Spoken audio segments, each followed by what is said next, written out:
Sí. Buenas tardes. Les damos la bienvenida a una nueva cita del Aula de Literatura. Como saben, el Aula de Literatura es un programa que se lleva a cabo desde la Delegación de Cultura, con el beneplácito de la concejala Ana Ruiz.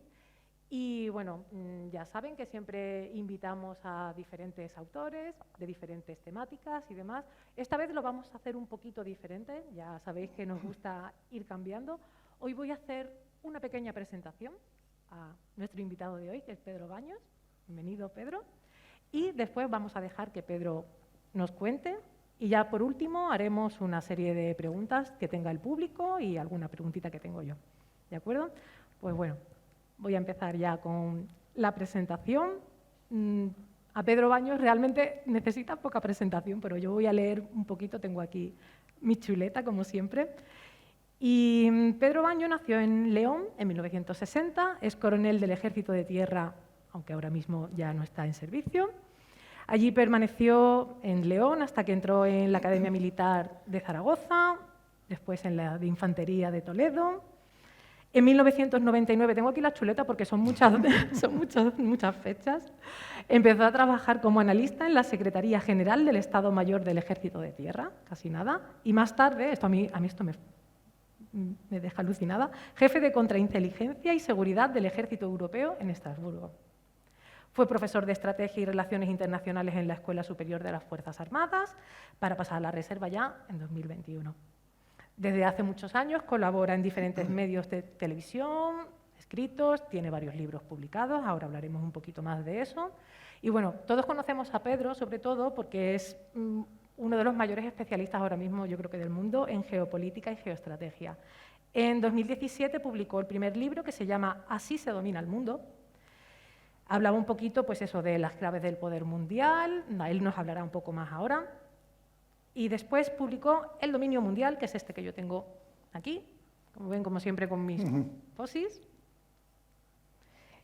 Después, El dominio mental. El último ha sido El poder, un estratega lee a Maquiavelo. Y el próximo 23 de noviembre publicará el próximo, que se llama La encrucijada mundial. Luego hablaremos de esto. Y Pedro me ha contado que nos va a hablar un poquito sobre su proceso de escritura, cómo ha llegado a escribir libros y un poquito de qué tratan estos libros realmente. Así que yo ya le cedo la palabra y bueno, bienvenido, Pedro. Pues muchísimas gracias, Sara, muchísimas gracias a todos ustedes por estar aquí esta tarde.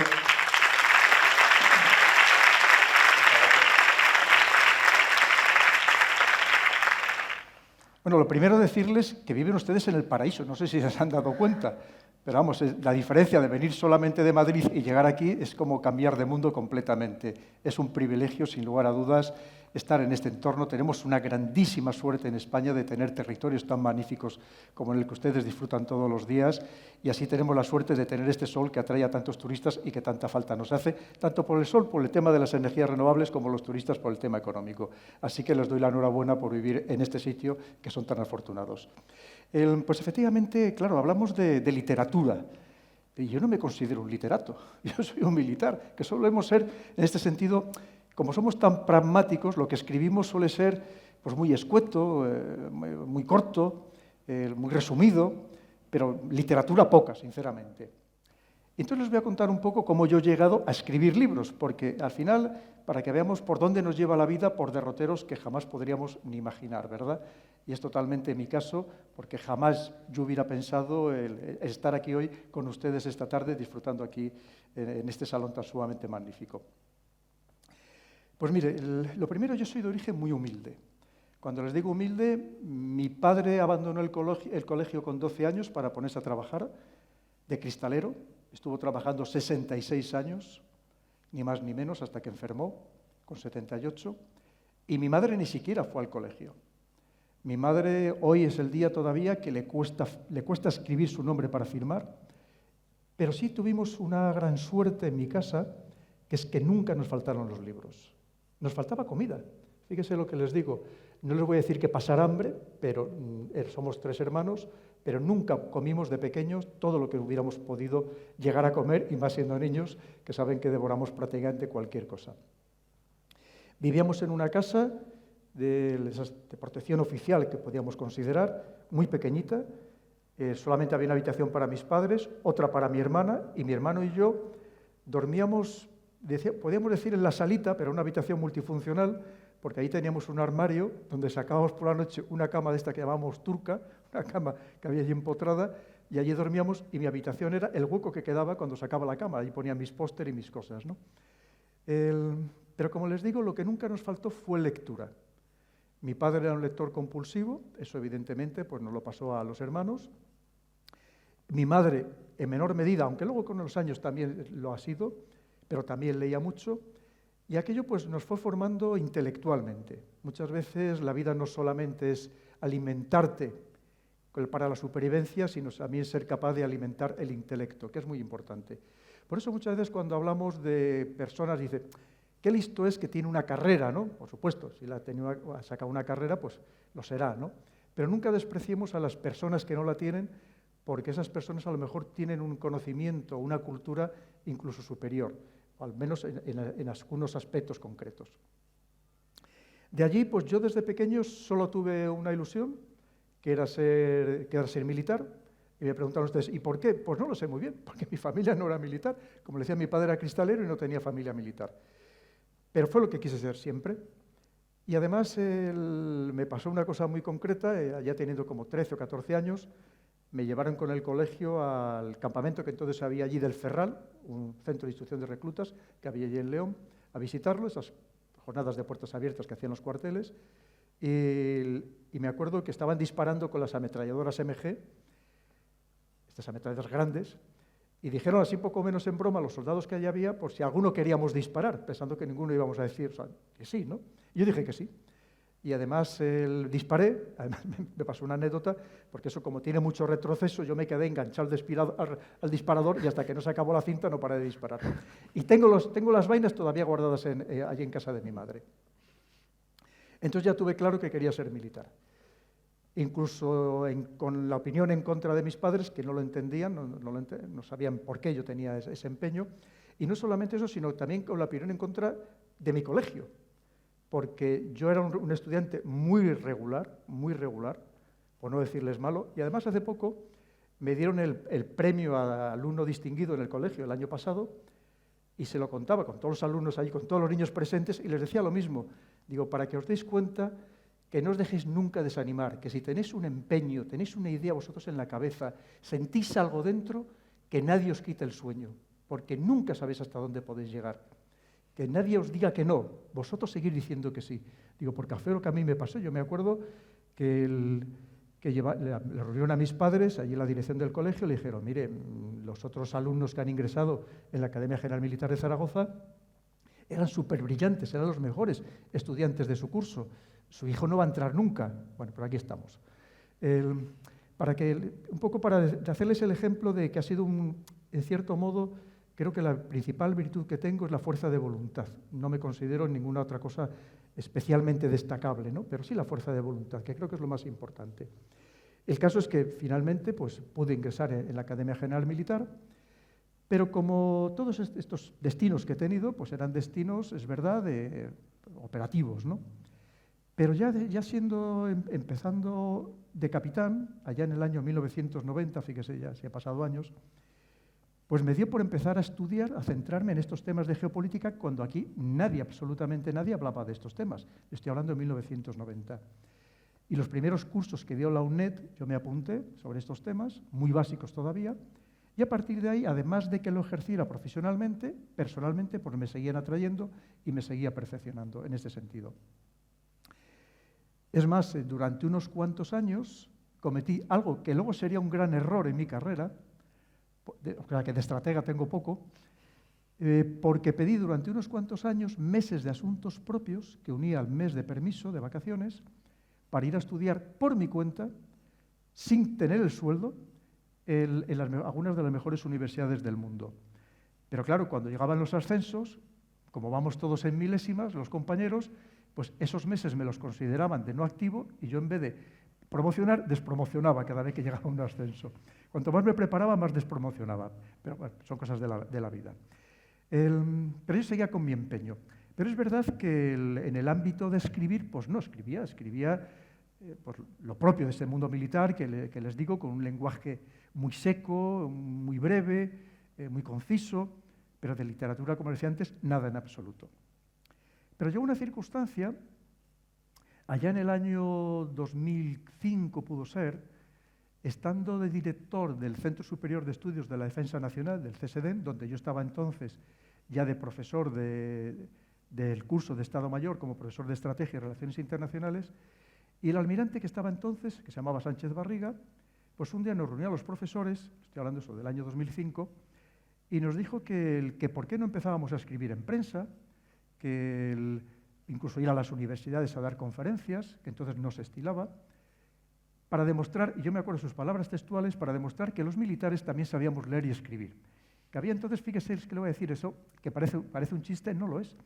Había universidades, concretamente una en Madrid, que tenía todavía en el año 2005 prohibida la entrada a militares. Como que pensaban que, no sé, que debíamos tener todos el rabo y cuernos, algunas cosas por el estilo. Y entonces era una manera de promocionar a las Fuerzas Armadas para demostrar que había personas de mucha valía. No era mi caso, pero había personas de mucha valía. Entonces él pidió voluntarios y el único que levanté la mano fui yo. No, todavía no sé tampoco muy bien por qué. Y efectivamente pues empecé a escribir artículos en prensa.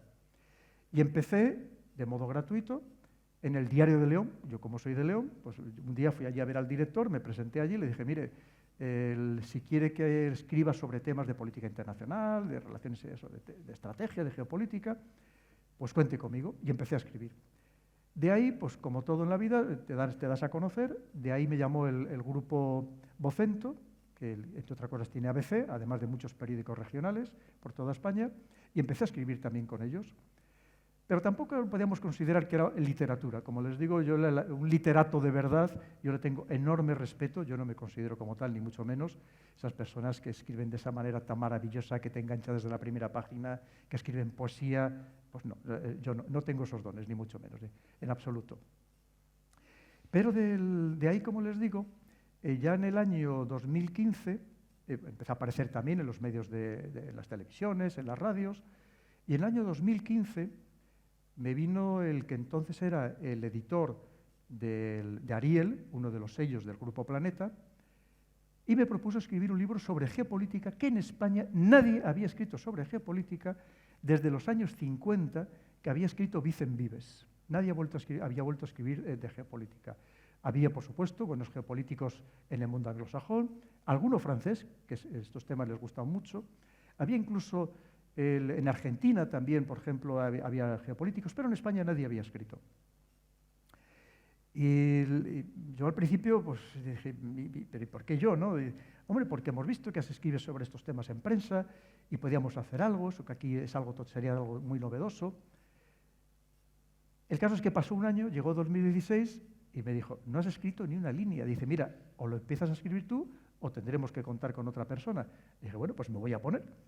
Me voy a poner y cuando me puse yo tuve solamente un objetivo, que era lo mismo que había intentado siempre con los artículos que había escrito en prensa, que era que lo que yo escribiera lo pudiera entender mi madre. Fíjese, con todo el respeto, por supuesto, hacia ella, pero ya les he contado antes que mi madre es una persona con ninguna erudición en ese sentido, ¿no?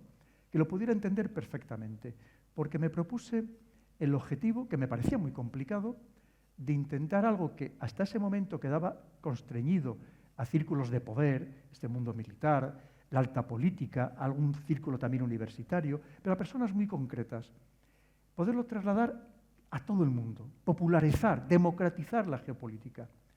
Porque a mí me parecía que además en aquel momento que el mundo estaba ya empezando a cambiar, que todo lo que sucedía en cualquier parte del planeta nos influía y cada vez con mayor rapidez a todos nosotros, como lamentablemente estamos viendo ahora mismo, y que todos los ciudadanos tenían derecho a conocer efectivamente esas claves geopolíticas, por qué pasan las cosas en el mundo y por qué nos afectan a todos nosotros. Y así fue como escribí. Finalmente apareció, como antes nos decía Sara, en el año 2017, apareció el primer libro, Así se domina el mundo, desvelando estas claves del poder mundial, que es cierto que ha tenido una acogida magnífica.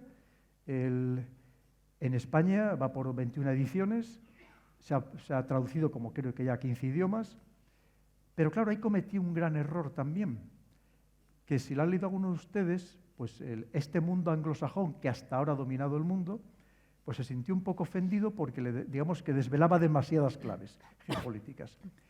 Entonces ya ahí cuando empezaron los problemas, porque ya empezaron una campaña por cosas absolutamente absurdas, como que tenía que ser antisemita porque en la portada aparecía un pulpo. La portada que yo no tenía absolutamente nada que ver, pues esto son cosas de las editoriales, como bien sabe Sara, y resulta que parece ser que había un libro que se había escrito antes de la Segunda Guerra Mundial y que luego había utilizado Hitler para atacar a los judíos, en el que aparecía un pulpo en la portada. Bueno, pues eso era todo. Pero bueno, es una manera pues, de intentarte acallar la voz.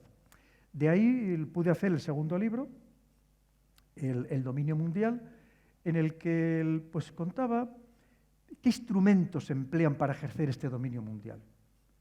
Pues, evidentemente, la diplomacia es muy importante, los servicios de inteligencia, contaba también todos los trapicheos de los servicios de inteligencia, que vemos cómo ya actúan con mucho poder y con gran efectividad en las redes sociales, en Internet, para intentar imponernos estas narrativas.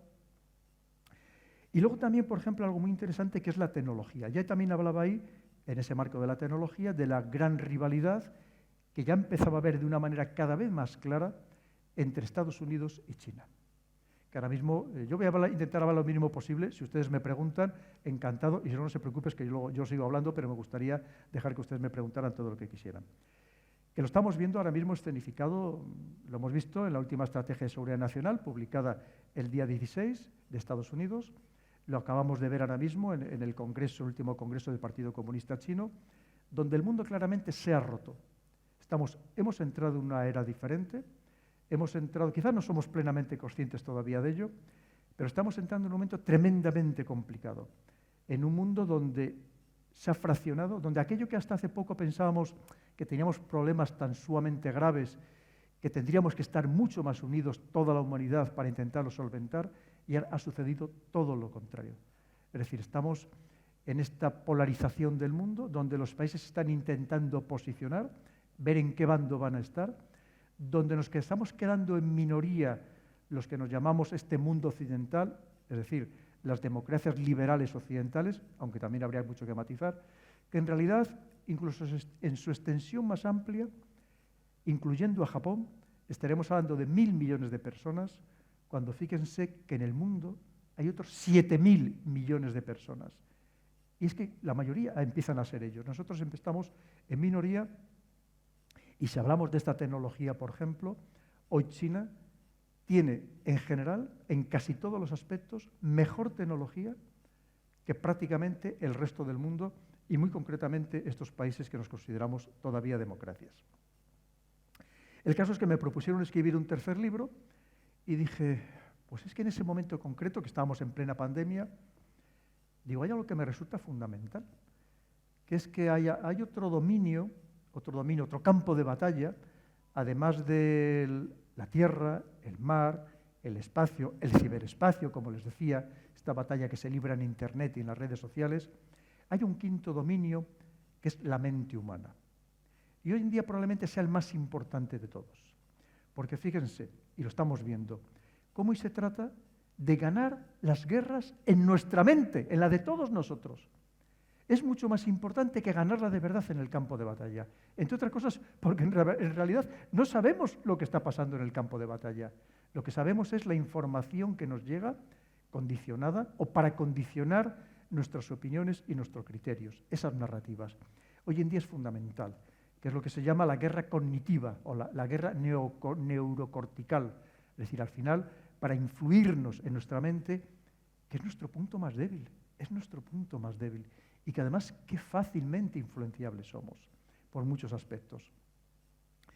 Tengan en cuenta, hay otro factor, que claro, hablamos de este mundo físico, hablamos de este mundo virtual en el que cada vez estamos todos mucho más inmersos. Ya es que lo del el móvil inteligente, si es que lo tenemos que tener a la fuerza, si hasta ahora nos mandan pitidos y todo para avisarnos a través del móvil inteligente, ¿no? Claro, pero el punto de unión de este mundo físico y ese mundo virtual es precisamente nuestra mente. Y por tanto se trata de conquistar nuestra mente. Y eso es lo que intentan realizar y realizan todos los días. Precisamente porque una vez que tienes conquistada la mente de las personas, del colectivo humano, prácticamente puedes hacer con ellos lo que quieras, les puedes llevar en cualquier dirección. Y podrían pensar ustedes, pero hombre, yo soy mucho más avispado, a mí es difícil que me engañen. Pero fíjese, es que no se trata de engañarles como persona individual, se trata de engañarles sobre todo como colectividad, porque somos mucho más fácilmente manipulables como grupo que como individuo. Porque además, si incluso aunque el más despierto entre nosotros podía pensar, si a mí no me engañan, pero probablemente esa persona que está diciendo a mí no me engañan, seguramente no se atreva a decir a los demás, incluso al que tiene al lado, a mí no me están engañando, porque a lo mejor le van a decir, este es el friki, este se cree que es más listo que los demás, ¿no? Este es el avispado aquí de San Roque. No. Pues fíjense, es que precisamente se trata de eso, para convencernos colectivamente e incluso a callar cualquier voz más avispada o cualquier voz discrepante. Luego les cuento la historia del cuarto libro. Precisamente el editor que había tenido se fue de Planeta y con otra persona montó otra editorial, de cero. Y entonces me pidió el favor de que le escribiera el primer libro. Obviamente yo no me podía negar, era una persona que me había llamado, cuando hoy en día lo difícil que es publicar, y Sara lo sabe, que hay personas que pagan para que le publiquen, dificilísimo, o se autopublican. Yo había tenido la suerte de que me llamaran para escribir ni más ni menos que 3 libros, y además he de reconocer que con bastante éxito. Y entonces yo no le podía negar el favor, le dije, por supuesto, adelante. Y se le ocurrió algo que a mí me pareció una genialidad, que era actualizar y trasladar al momento actual a los grandes clásicos.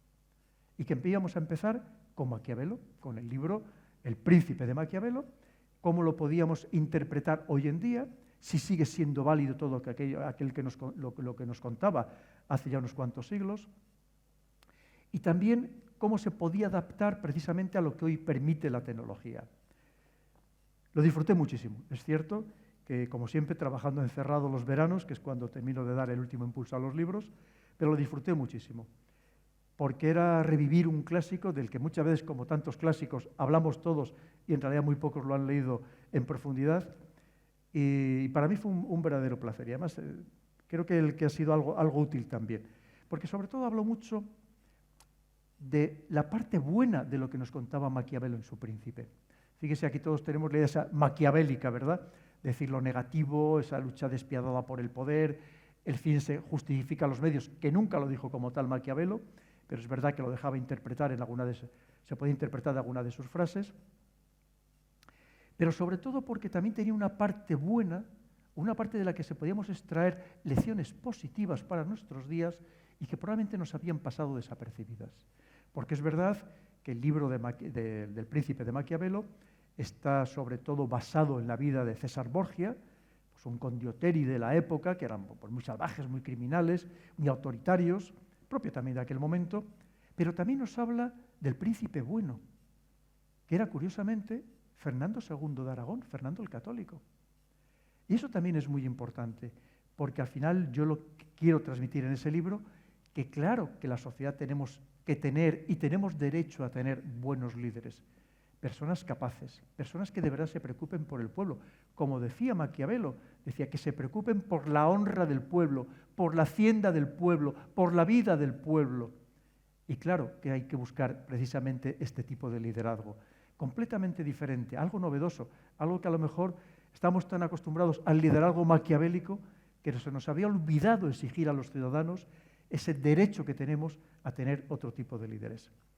Y ahora sigo otra vez con Planeta, que es con el que tengo el contrato firmado. Para esto pedí un permiso especial por escrito, para escribir este libro que les comento, el del poder. Y es el libro que ahora mismo ya se está imprimiendo, si todo va bien, saldrá a la venta el día 23 de noviembre. Es un libro, pues, como ya ven un poco mi filosofía de vida, totalmente revolucionario. Creo que es el momento de hacer algo muy diferente también. También de hablando de un libro de algo único. Es verdad que hay una parte de geopolítica, no podía abandonar, digamos, mis orígenes, pero sobre todo es un libro en el que abordo toda la problemática que ustedes se puedan imaginar ahora, social, política y económica. Y sobre todo es un canto, es una loa a los jóvenes, a los más jóvenes. Creo que ahora mismo estamos castigando una juventud de una manera que no se lo merece, no le estamos ofreciendo el futuro que tienen derecho a tener y, por tanto, quiero, dentro de la modestia de mis posibilidades, ver qué fórmulas podemos encontrar para revertir esta situación y que los jóvenes vuelvan a sentir ilusión, vuelvan a sentir la alegría en el futuro, que creo que ahora mismo es lo que nos está faltando.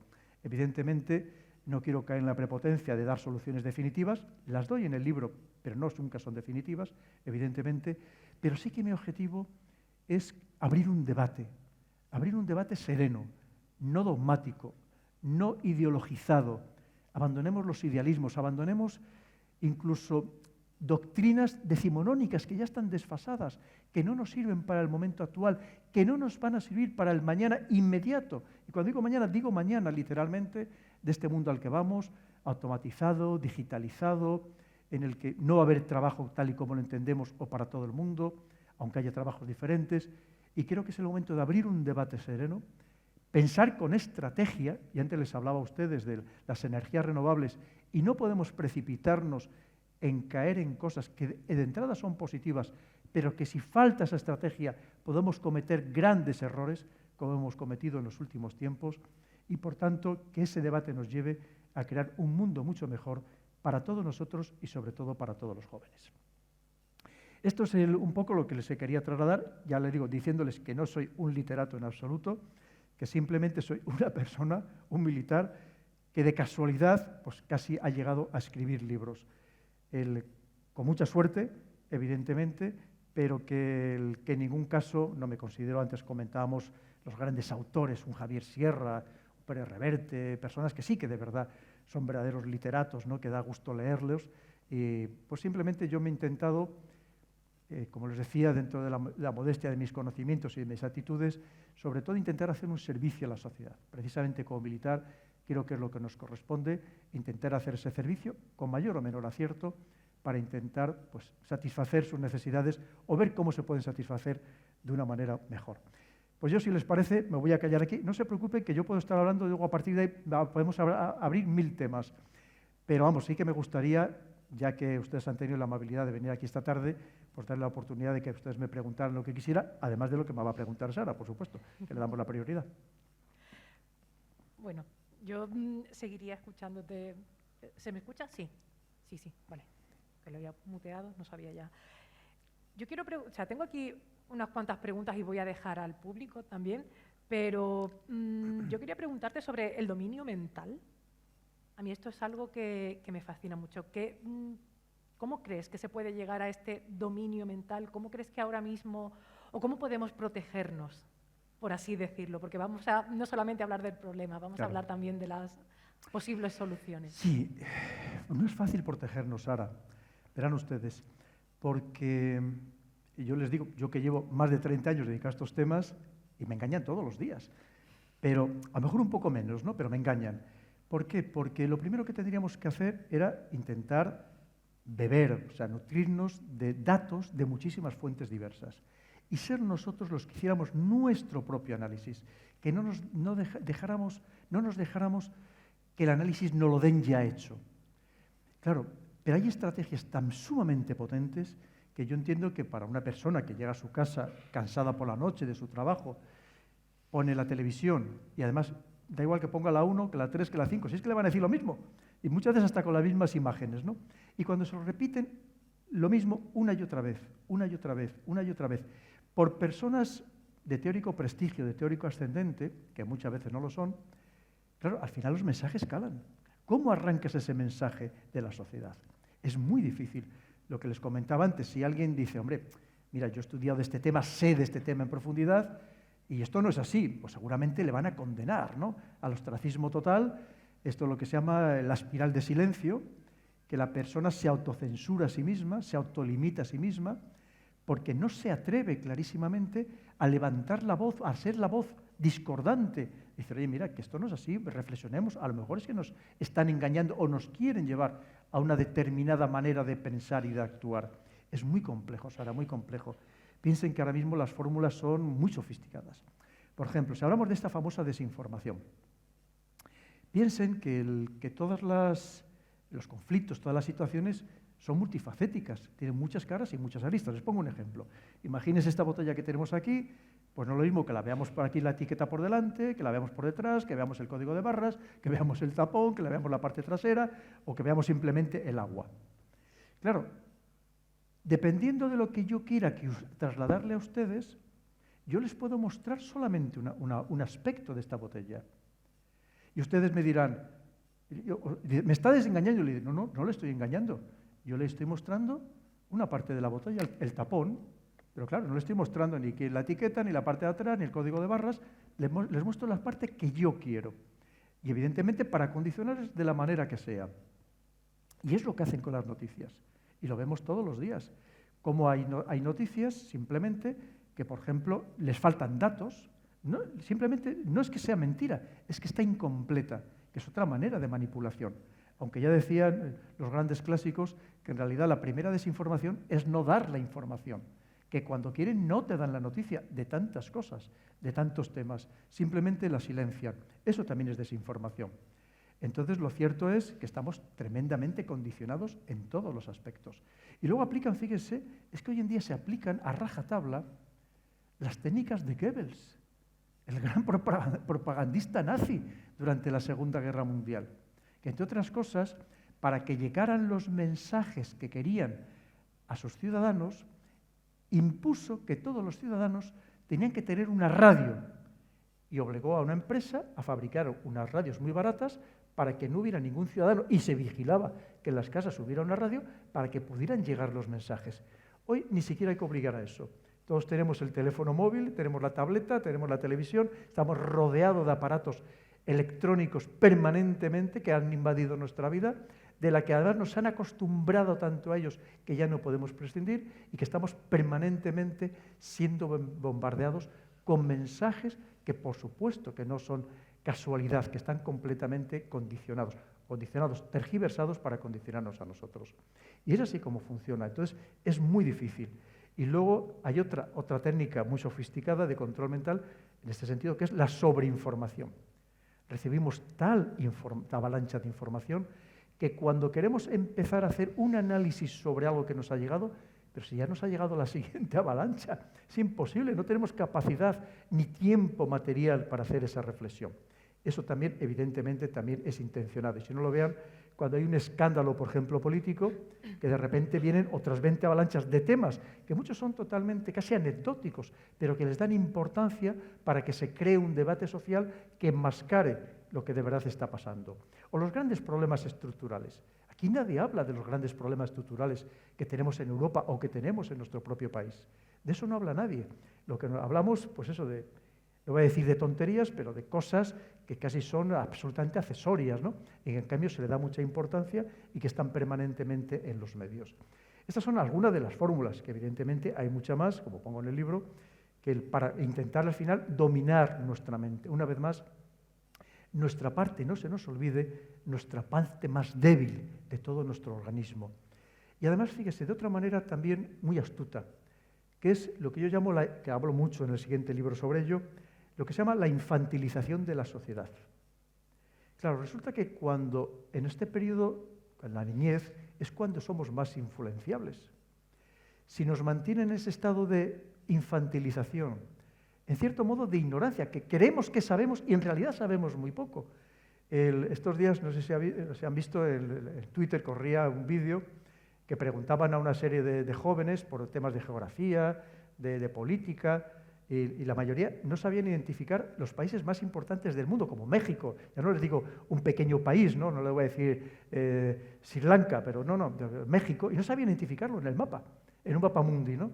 Entonces, bueno, incluso países europeos, le preguntaban a jóvenes españoles. Claro, porque también es parte de esa estrategia de mantenernos en ese estado de infantilización precisamente para manejarnos mucho mejor, ¿no? Y lo cierto es que hemos entrado en una etapa terrible en ese sentido, que se traslada muchas veces también a algunos de nuestros dirigentes políticos, que vemos que actúan también, hay veces que da la impresión de que no con la suficiente madurez, ni mucho menos. Yo voy a hacer solamente otra preguntita más y ya dejo al público.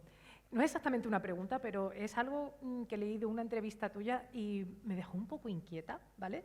Y es, dijiste una vez, los nombres que conocemos no son los que verdaderamente mandan. Y es un poco, claro, este poder en la sombra, esto que muchas veces como, la conspiranoia y todo esto, pero es que es muy real. Es así, Sara. Mira, verás que este es un tema muy delicado, pero para no ponerlo en mis palabras, ayer, no sé si verían ustedes, alguno de ustedes, hubo un documental en La Sexta, que empezó como a las 9:30 de la noche, sobre quién domina los recursos naturales del mundo. Yo le presté mucha atención porque, entre otras cosas, ahora estoy dando uno de los cursos que doy de geopolítica por Internet y se lo había recomendado a mis alumnos que lo vieran, precisamente para ver quién es el que controla todos estos recursos naturales en el mundo. El hombre que hablaba, yo tengo su libro, lo había leído, que también lo ha publicado Planeta, un libro muy bueno, donde te explica quiénes son los que de verdad manejan el mundo, en este caso, el tema de los recursos naturales, que al final es todo lo que nos afecta a nosotros. Digo, desde el aluminio al trigo o cualquier otra cosa, los gases nobles, cualquier otra cosa que ustedes se puedan imaginar. Porque todo al final está controlado, decía ayer, si lo pueden ver ustedes, lo pueden encontrar todavía en Internet, digo para que no lo diga yo solamente, y decía este señor, un gran investigador, el libro él es coautor, el otro nombre es un nombre inglés, no sé si será inglés o americano, de dónde, y contaba que en realidad todos los recursos naturales del mundo lo manejan básicamente 4 empresas multinacionales. 4. Fíjese lo que le estoy diciendo, que muchas de ellas ni cotizan en bolsa. Por ejemplo, los cereales sí cotizan en la bolsa de Chicago, pero muchas de esas ni cotizan en bolsa, que hacen todos los esfuerzos posibles para no figurar en ningún sitio, que no lo conocen ni la mayoría de los gobiernos del mundo, que se dice pronto, ¿eh? Y decía este hombre, y lo dijo, y estoy seguro de que habrá recibido muchas presiones, y seguro que no nos ha contado todo, y decía, inmediatamente que empecé a escribir sobre este tema, empecé a recibir cartas de los abogados de estas empresas amenazándome para que no lo hiciera público, porque quieren mantenerse completamente en la sombra. Estos son los que manejan todo, porque evidentemente, ustedes lo verán, todo está subiendo, un disparate, que al margen de la guerra, al margen de la pandemia, por supuesto que se está haciendo absolutamente de oro, precisamente manipulando todos estos recursos naturales que nos son esenciales para todos nosotros, que puede ser lo mismo que decía, desde el arroz, el acero, cualquier cosa. Todo esto está controlado por pequeños... Este señor ponía el ejemplo de 4, como les digo, 4 grandes multinacionales que manejaban decenas de miles de millones de euros o de dólares. Todos, por supuesto, residiendo todo en paraísos fiscales, que al final es donde está todo el dinero del mundo. Porque a nosotros nos dicen, vamos a subir los impuestos, pero si el dinero... los ricos de verdad no van a pagar nunca impuestos y lo tienen todo en paraísos fiscales, que siguen existiendo, e incluso en la propia Europa, en la propia Unión Europea, teóricamente no tenemos paraísos fiscales, porque dicen que no hay opacidad bancaria, pero sí hay países que se llaman de baja fiscalidad.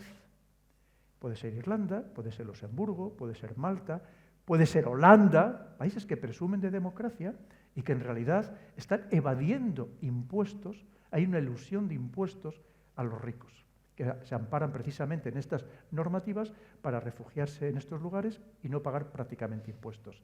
Y estas grandes multinacionales que están pagando un 0,5%, un 2% de impuestos, cuando al resto de los ciudadanos, pues evidentemente nos sangran, como todos ustedes saben. Entonces, claro que hay poderes que dominan el mundo, no tengamos ninguna duda. Y efectivamente, todo esto es que conozcamos, incluso por muy poderosos que nos parezcan, un Bill Gates, un George Soros, hay alguien siempre por encima de ellos que probablemente no conozcamos ninguno de nosotros. Decía este señor ayer en el programa, y les recomiendo que lo vean, que es muy interesante, hablaba, que no sé cómo ni se han atrevido. De hecho, luego en los cortos que ha puesto la propia cadena, hay cosas que no han aparecido ya. Y decía que hay una familia en concreto, que puede tener unos 20 miembros, que además, en realidad eran dos familias que hace años se casaron entre ellas y que ahora solamente forman una sola familia, que todos sus miembros, la veintena de miembros, todos sus miembros son 1000 millonarios. O sea, el que menos tiene 1000 millones de dólares, el que menos. Ese es el verdadero poder. Ese es el poder que maneja los estados. ¿Ustedes se creen de verdad que lo que nosotros votamos sirve para algo?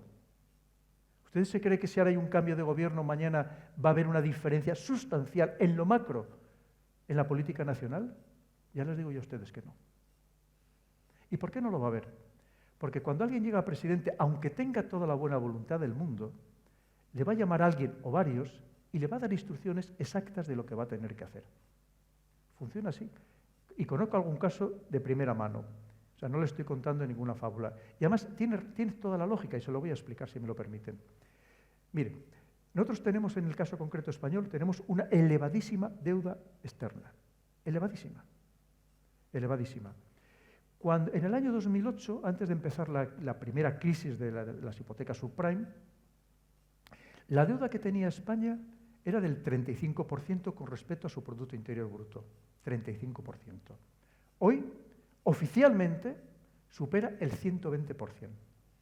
Extraoficialmente, probablemente supera el 130% o más. Pero claro, la deuda tiene distintas interpretaciones. La primera, como les digo, es el porcentaje con respecto al Producto Interior Bruto. La siguiente es la capacidad del país para pagar. Y la tercera, que quizás es la más interesante, es ¿a quién le debemos la deuda? Y resulta, es verdad, Japón llegó a tener un 300% de deuda, ahora está sobre un 200%. Hay países que tienen una deuda similar a la de España, como es el caso de Italia. Pero la deuda japonesa está todo en manos japonesas. La deuda de Italia, básicamente, en bancos italianos. Pero nosotros, casi el 80% de nuestra deuda está en manos extranjeras. Quiere decir que somos títeres de alguien, que alguien nos dice lo que tenemos que hacer o se lo dice a nuestros dirigentes. Como les digo, con independencia de la voluntad que quieran tener, de lo que hayan prometido, porque no lo van a poder cumplir. Es tremendamente complejo. Y no acusemos a nadie. Cualquiera de nosotros, si estuviéramos en su lugar, nos pasaría lo mismo. Cuando llegáramos, abriríamos los cajones, veríamos los recibos. Imagínense ustedes en su casa, que de repente abrieran los cajones y se encontraran llenos de facturas que tienen que pagar. Y le llamaran los acreedores y le dirían, tienes dos opciones, o haces lo que yo te digo, o que sepas que vas a durar 2 días en el puesto, porque ya te prepararemos alguna, que la saben preparar muy bien. Y así es como funciona. Recuerden, hay una frase de John Adams, el segundo presidente de Estados Unidos, que decía, hay 2 maneras de subyugar a un país. Una es la espada, la otra es la deuda. Y así funciona. Si además tenemos en cuenta que, por ejemplo, en el caso español, todas nuestras principales multinacionales, quitando muy poquititas, 2, 3, ya el principal accionista ya no es español, pero le estoy diciendo incluso de las principales entidades bancarias. Con lo cual, estamos tremendamente condicionados desde el exterior. ¿Y quién maneja eso? Pues cuando vamos a los grandes grupos, por ejemplo, anglosajones, como BlackRock, Vanguard, que manejan presupuestos superiores a los productos interiores brutos de la mayoría de los países del mundo. Claro, tienen un poder total y que además no sabemos de verdad quién está detrás, quiénes son esos inversores, porque no se sabe, o no quieren que lo sepamos, evidentemente. Claro que hay siempre alguien que controla a las sociedades. Y nosotros somos muy poco, no somos nada, no significamos nada. En realidad, nos venden este artificio de la democracia, como les digo, pero en la práctica, cuando hablamos de este plano nacional, pues en realidad nuestro voto, como les digo, queda tremendamente diluido precisamente por las presiones externas. Bueno, muchas gracias, Pedro. Vamos a abrir ahora ya sí el turno de preguntas, que está claro que va a haber bastantes. Si no, de todas maneras, podemos seguir charlando tranquilamente, pero me consta que hay varias personas que sí quieren preguntar. Adelante, aprovechen esta oportunidad única. Hasta que se anime el primero. Sí, el primer valiente. Sí, aquí ya.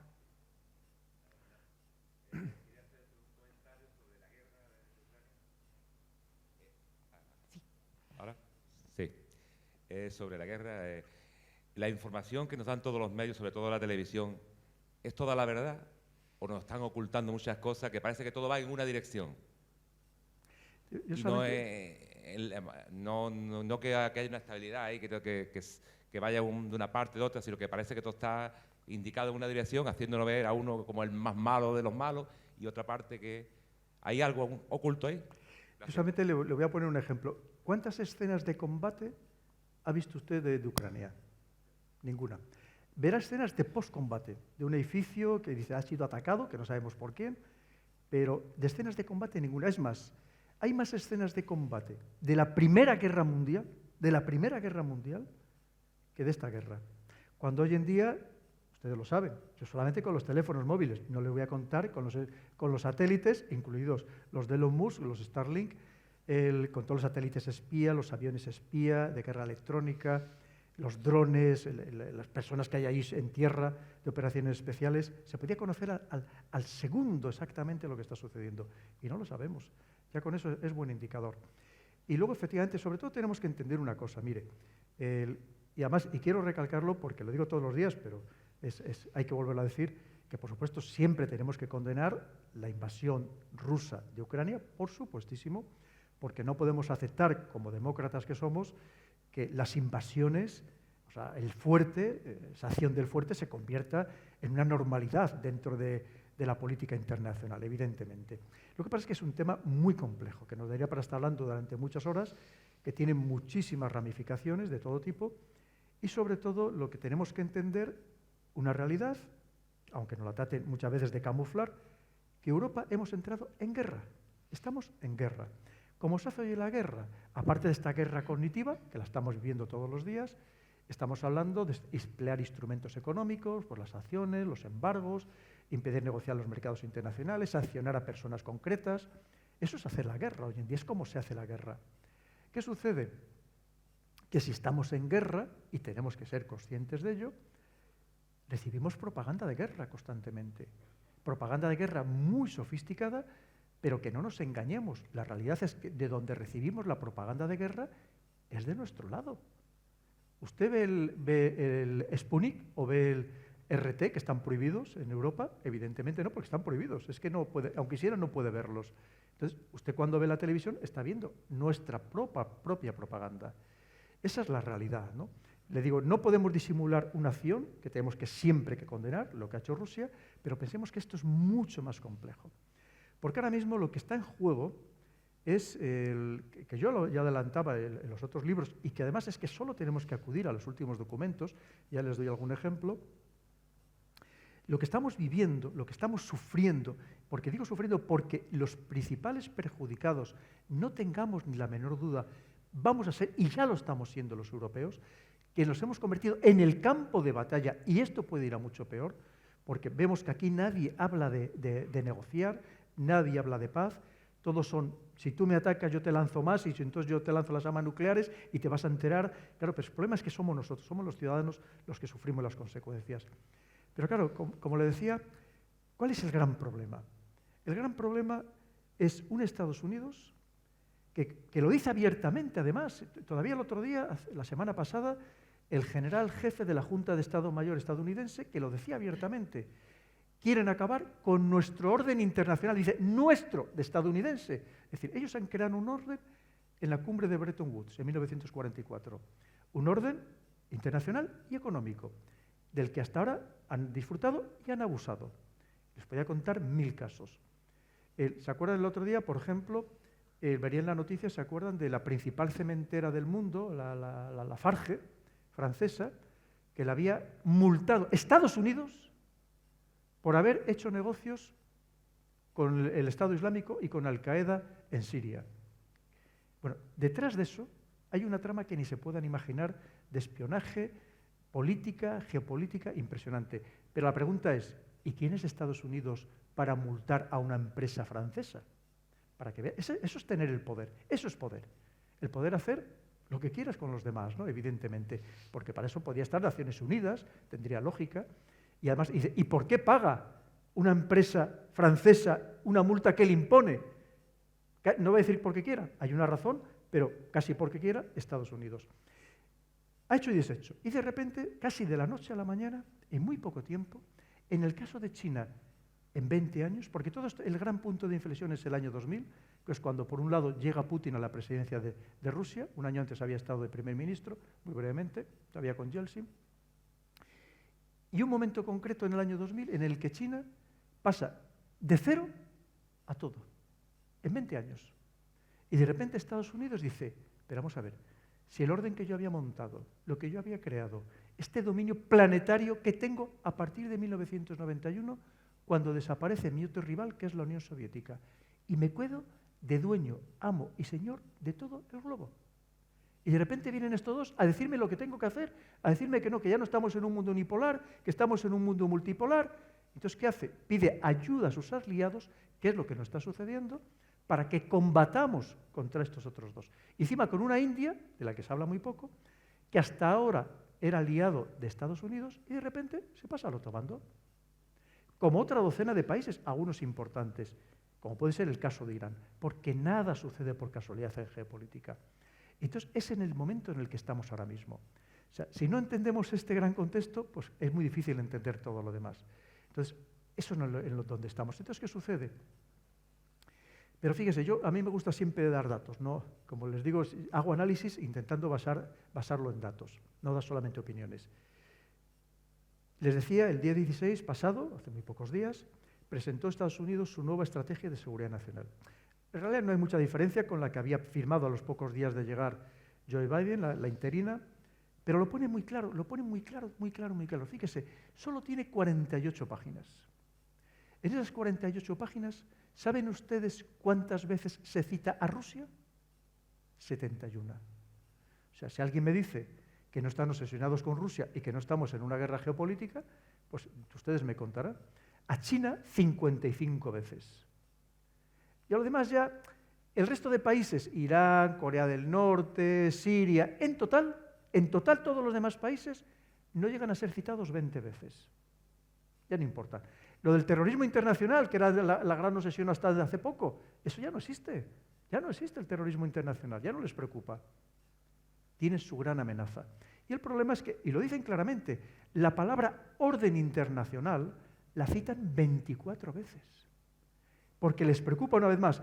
Estos países quieren acabar con el orden internacional. Es decir, con mi orden internacional, el que yo había creado, el que yo he dominado, sobre todo cómo lo he dominado. Porque no se crean ustedes, el tema militar es lo de menos. Fíjese lo que les voy a decir. Es lo de menos. El gran problema es la cuestión económica. Porque el pilar sobre el que se ha sustentado Estados Unidos hasta ahora es la economía. Lo demás, las Fuerzas Armadas, y fíjense que el Pentágono es el mayor empleador del mundo. Todos los meses paga la nómina a casi 2 millones de personas entre civiles y militares.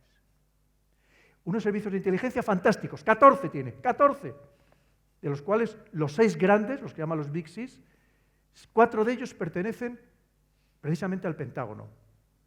2 de ellos más o menos conocidos y otros 2 ultrasecretos, que si quieren les puedo contar algo. Pero, claro, para que vean la fuerza que tiene, bueno, pues todo eso, aparte de la diplomacia, todo lo demás, es para sustentar su columna vertebral, que es la economía. ¿Qué es lo que está siendo atacada? ¿Qué es lo que está siendo atacada?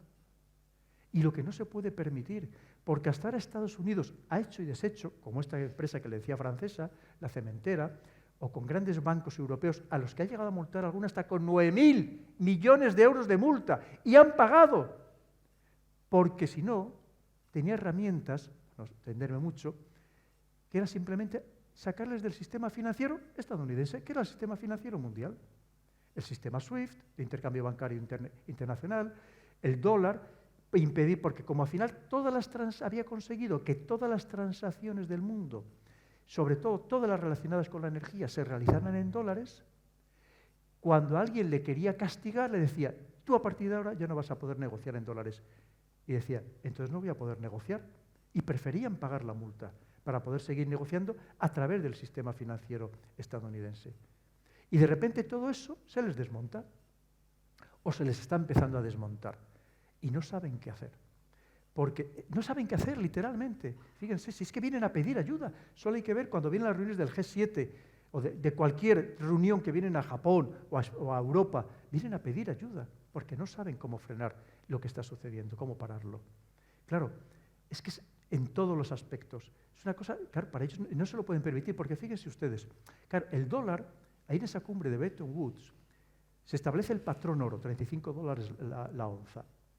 Pero concretamente el 15 de agosto de 1971, Nixon, en el marco de la guerra de Vietnam, abandona el patrón oro porque tenía que producir más billetes del oro que tenía en Fort Knox. Claro, cuando en 1944 lo hace, Estados Unidos tenía el 70% de todo el oro del mundo guardado y significaba el 50% del Producto Interior Bruto Mundial. Es más, en aquel momento, antes de empezar este cambio, la libra valía 5 veces lo que valía un dólar. Porque entonces pensábamos que la libra iba a ser para siempre, para que veamos que nada en el mundo es para siempre. Hoy saben que está, con lo que ha caído la libra, prácticamente está a la par del dólar. Pero claro, todo eso, este mundo que crea, como le decía, le sigue funcionando a Estados Unidos porque como todos seguimos negociando en dólares, como la principal moneda de reserva del mundo, más del 75%, es en dólares, claro, él puede seguir fabricando billetes a capricho, a voluntad. Pero ¿y si de repente ya no se le empieza a negociar en dólares? ¿Y si de repente la gente deja de guardar dólares? ¿De qué va a vivir Estados Unidos? ¿Cómo lo va a hacer? ¿Cómo lo va a solucionar? Es verdad que todavía le queda pulmón, hemos hablado de estas grandes empresas o de estos grandes grupos de inversión, de capital riesgo, pero tiene una deuda hipergigante, hoy de casi 35 billones de los de millones de dólares. ¿Cómo lo va a hacer? Y ese es el problema que tiene. Ese es el gran problema. Y si tiene que ir a una guerra Estados Unidos, irá no a una, a las que haga falta. Porque recordemos algo que decía Marx, que decía, el oro circula porque tiene valor. El papel moneda tiene valor porque circula. El día que deje de circular el dólar, le pasará como al marco antes de la Segunda Guerra Mundial, que será más barato empapelar las paredes con dólares que ir a comprar el papel pintado a la tienda. Y ese es el gran problema que tiene Estados Unidos. Entonces, todo lo demás que hablemos, en realidad, es que está relacionado con eso, absolutamente relacionado. Y el enfrentamiento, o sea, ojalá mañana llegáramos a un acuerdo, aunque fuera transitorio, temporal, de paz en Ucrania, sobre todo para evitar la matanza, y hay que decirlo y subrayarlo y ponerlo con letras mayúsculas, que allí se está produciendo, que no nos estamos enterando o no quieren que nos enteremos, de unos y de otros. Pero es que el problema no va a parar ahí, va a seguir, porque Estados Unidos no sabe una vez más cómo frenar el auge de las otras potencias. ¿El problema cuál es? Que nos arrastra a los demás a una guerra de la que no tenemos ninguna necesidad, que solo vamos a perder y que además lo estamos viendo como estamos cayendo permanentemente cada vez más precisamente en esta trampa de la guerra.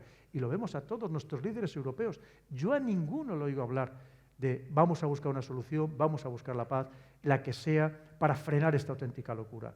Estamos cayendo en una espiral de violencia cada vez mayor, aumentando presupuestos de defensa, todo el mundo pues, va a ver si compro armas más sofisticadas, a ver cómo las empleo, a ver cómo se las mando, y eso creo que no vamos por el camino. Y se lo digo, fíjense, es que hay una cosa muy curiosa, los militares precisamente somos los más pacifistas, ¿y saben ustedes por qué?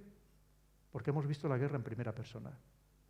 Yo la vi como observador militar de Naciones Unidas en Bosnia y he visto cosas horrorosas, y he visto cómo las personas nos convertimos en salvajes de la noche a la mañana. Curiosamente, los más belicistas son los advenedizos, como pasaba, por ejemplo, en la Segunda Guerra Mundial, en la Alemania nazi. Los que eran los peores no eran los militares de carrera, en general, fueron los que luego se hicieron, digamos, militares con el devenir de los tiempos, ¿no? Esa es la auténtica realidad. Entonces, mis ideas están muy claras, sabe por lo que abogo, pero sabe cómo estamos en el contexto, y hay muchos intereses para que no lleguemos a la paz, sino para que lleguemos a un mayor enfrentamiento, lamentablemente. ¿Alguna otra pregunta? Sí. Allá había un señor también que había levantado la mano. Había varias. Bueno.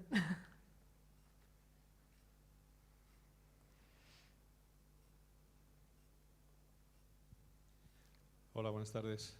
Primero de todo, gracias por estar aquí y compartir con nosotros toda su experiencia. Se me ocurren muchísimas preguntas. Pues adelante. Muchísimas, pero estaríamos hasta mañana, porque yo creo que es un tema muy interesante. Pero la sociedad como tal, ¿cómo podemos protegernos ante esa información? Que como usted bien dice, la información es poder, evidentemente. Esa información o desinformación. Al final somos como un rebaño, ¿no? Y entonces nos llevan para la izquierda, nos llevan para la derecha, nos llevan para el centro. Entonces, ¿cómo podemos protegernos de algo tan grave como eso, ¿no? Y luego también quería preguntarle sobre el papel de China. Muy interesante, pues lo agradezco mucho. Mire, ya antes lo comentábamos que es muy difícil podernos defender precisamente de esta manipulación y de esta desinformación, ¿no? Porque obviamente, ya le digo, que a mí me engañan todos los días y llevo muchos años dedicados a estos temas, pues obviamente, yo le pongo un ejemplo de cómo nos engañan cuando quieren, ¿no? Este verano me acuerdo que hubo un gran astrofísico de fama mundial, puso en Twitter una foto de que había descubierto un nuevo planeta. Puso la foto de este nuevo planeta, no sé si lo verían ustedes en Twitter. Y yo también me lo creí, pues como todo el mundo, te lo hizo un gran astrofísico, pues ¿cómo no te lo vas a creer? Bueno, pues día más tarde dijo que era una broma, que era una rodaja de chorizo. Y no lo habíamos creído, claro, ¿cómo no? Pues imagínense, cuando sale en la televisión estos que si usted de verdad empezara a escarbar, a mirar, pero bueno, ¿quién es esta persona que está hablando? Claro, porque siempre la televisión te dice, no, esto es un grandísimo experto, porque no sé cuánto, porque no sé qué. Claro, aquí, luego entre nosotros nos conocemos todos. Y claro, y te dice, no, y el grandísimo experto te dice que no sé qué, dice, pues claro, obviamente te lo crees. Y cuando te lo hizo una vez, y te lo hizo al día siguiente, y te lo hizo 3 días más tarde, pues te lo crees. Y luego piense que las televisiones, los medios de comunicación en general, viven de la expectación, de conmovernos, de revolver o de nuestras emociones, de emocionarnos. Y siempre te ponen pues imágenes muy impactantes, que muchas veces son totalmente exageradas o incluso fuera de lugar, ¿no? Porque es una manera también de ellos vender, de que prestes atención, de que vayas a ver qué es lo que te están contando, un poco el morbo, porque funciona así. Y cada vez la prensa, lamentablemente, es más amarillista. Entre otras cosas, porque ustedes saben cómo está la prensa. Si tienen algún amigo, o uno de ustedes lo es periodista, pues saben cómo está el periodismo, ¿no? Es más, los que más están sufriendo no son los periódicos locales, son los grandes medios. Fíjense, hoy, los tres grandes medios, por ejemplo, El País, ABC o El Mundo, venden menos ejemplares en papel, fíjese lo que les digo, que muchos periódicos locales. Porque a lo mejor el periódico local, digo, La Voz de Asturias o el Diario de León, cualquiera, pues al final la gente lo compra porque ve la noticia del pueblo, defiende toda la comarca y lo compra. ¿Saben ustedes que hay muchos días que estos grandes periódicos no venden ni 70.000 ejemplares en papel? 70.000. Es decir, claro, entonces, ¿qué buscan? Pues lo más llamativo, ese titular en las redes sociales para que todo el mundo luego le des el clic, el like, el no sé qué. Un titular y 2 o 3 subtitulares, porque además saben que casi nadie se lee la noticia completa. Solo se van a leer el titular y esos 2 o 3 subtitulares que nunca habían existido así, o como mucho había un subtitular. Y que muchas veces no tiene que ver el titular con el resto de la noticia, pero tienen que intentar atraer la atención de alguna manera, entre otras cosas, porque hoy hay más de 2.000 medios digitales. Y además en gran competencia entre ellos, no solamente entre los grandes, sino también muchos pequeños que intentan también llamar la atención. Con lo cual, es que la manipulación a la que estamos sometidos nunca la habíamos sufrido de esta manera en absoluto. Y encima lo que les cuento del tema de que, ¿verdad?, estamos en una guerra y hay propaganda de guerra de manera permanente. ¿Qué es lo que hay que hacer? Pues mire, ya de entrada, si una noticia le emociona mucho, hay que desconfiar. Y ya, la típica noticia, cuando te dicen en el telediario, lo verán ustedes, y si no, a partir de ahora se darán cuenta, que dice, según los servicios de inteligencia británicos, dicen que... Hombre, son parte del conflicto, parte de la guerra. Vamos a creernos lo justo, ¿no? Evidentemente. Y es lo que pasa, es lo que estamos viendo todos los días. Entonces, muchas de las noticias que recibimos en este contexto son noticias totalmente alteradas. Les voy a poner un caso. Piense que ahora mismo ese gran problema que tiene Estados Unidos con China, ya lo hablaremos de China, hay muchas de las noticias que nos llegan sobre China que nos llegan muy condicionadas. Cada poco les verán que de la noticia, aviones de combate chinos han entrado en el espacio aéreo de Taiwán, ¿verdad? Esa noticia la habrán visto muchas veces. No han entrado nunca. En el espacio aéreo no han entrado nunca. Lo que sí entran es en otra cosa que se llama, más avanzado, que pues, muy sencillo de entender, que sería, digamos, la zona de interdicción aérea. Es decir, Para tú proteger tu espacio aéreo, obviamente tienes que vigilarlo más allá. Porque si no, evidentemente, a la velocidad que vienen los aviones, si empiezas a activar tu sistema de defensa cuando ya han entrado en tu espacio aéreo, han salido del espacio aéreo y no te da tiempo ni activar las baterías antiaéreas o sacar los aviones que puedas tener en scramble con el motor caliente en la pista. Entonces, lo que sí llegan es, digamos, a la zona donde se les intercepta, que pueden llegar a entrar en la zona del espacio aéreo. Pero para que veamos, y aquí claro, la noticia es completamente diferente. Y así funciona todo. Porque estamos en este enfrentamiento, y es verdad que nosotros tenemos que tenerlo claro, nosotros estamos en el lado de las democracias, estamos en el lado del bando americano, y por tanto recibimos la información correspondiente, ¿no? El tema de China es muy interesante. Como les decía, piensen que todavía en el año 2000, yo no les voy a contar a los que tenemos aquí ya más edad, no sé si alguno también se acordará, como yo me acuerdo, ya es un caso extremo, cuando yo era pequeño, salíamos a la calle, los niños, en unos días concretos, con las huchas del Domun, y además de para los negritos, pedíamos para los chinitos. No sé si ustedes se acordarán, que por cierto ahora son cotizadísimas estas huchas. Había unas huchas, unas que tenían la cara de un negrito, y otras que tenía un chinito que venía con el gorro ese típico triangular, ¿se acuerdan ustedes? Y salíamos a pedir para los chinitos. Es que hasta no hace muchos años le consideramos un país súper subdesarrollado, donde el 90% de la población vivía, estamos hablando de cientos de millones de personas, vivía por debajo del umbral de pobreza. Le consideramos un país que jamás podría salir adelante precisamente por el volumen de la población que tenía. Y de repente, sobre todo, ese punto de inflexión, que es el año 2000, hace nada. Y pasan de no ser nada a serlo todo. En aquel año 2000, el consumo de productos de lujo en China era cero. Hoy en día, la mayoría de las marcas de lujo, de lo que sea, por ejemplo, de relojes de lujo, los diseñan pensando en el mercado chino, ya no en el mercado europeo, pensando en el mercado chino. En aquel momento, siempre para dar datos totalmente objetivos, el Producto Interior Bruto de China con respecto al del resto del mundo era el 3%. Estados Unidos significaba el 25%, 8 veces más. Europa, otro 25%. Ayer, y es verdad que ya hacía días que lo había superado la cifra que lo voy a decir, cuando estaban clausurando el Congreso, el 20º Congreso del Partido Comunista Chino, dijeron que ya estaban en el 18,5%. Lo han multiplicado por 6 en 20 años, por 6. Ya hace tiempo habían superado el 18%, mientras que Europa, que éramos el 25%, somos el 16%.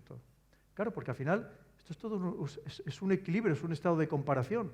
Si uno sube, los demás significa que estamos bajando, evidentemente. En aquel momento, y ya solamente por dar infinitos datos, cuando decimos, es que China entonces solo se dedicaba a copiar, hoy también copia, pero es el gran inventor del mundo, el gran inventor del mundo. La mayoría de los artículos de las principales revistas científicas, los artículos científicos, las principales citas son con respecto a universidades chinas, el 22%. Le sigue Estados Unidos con el 18%. Pero hay un dato, por ejemplo, que es demoledor, porque es un dato que no es chino, no es del gobierno chino, que nos puede engañar, como casi todos los gobiernos. No es chino, es un dato de Naciones Unidas, concretamente de la Oficina Internacional de la Propiedad Intelectual. En aquel momento, el 75% de las patentes las presentaba por este orden Estados Unidos, prácticamente la mitad, Japón y Alemania. El resto de otros países occidentales, Israel, Suiza, Francia, Reino Unido.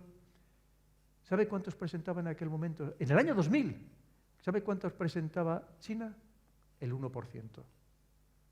En los últimos 3 años ha presentado casi la mitad de todas las patentes mundiales.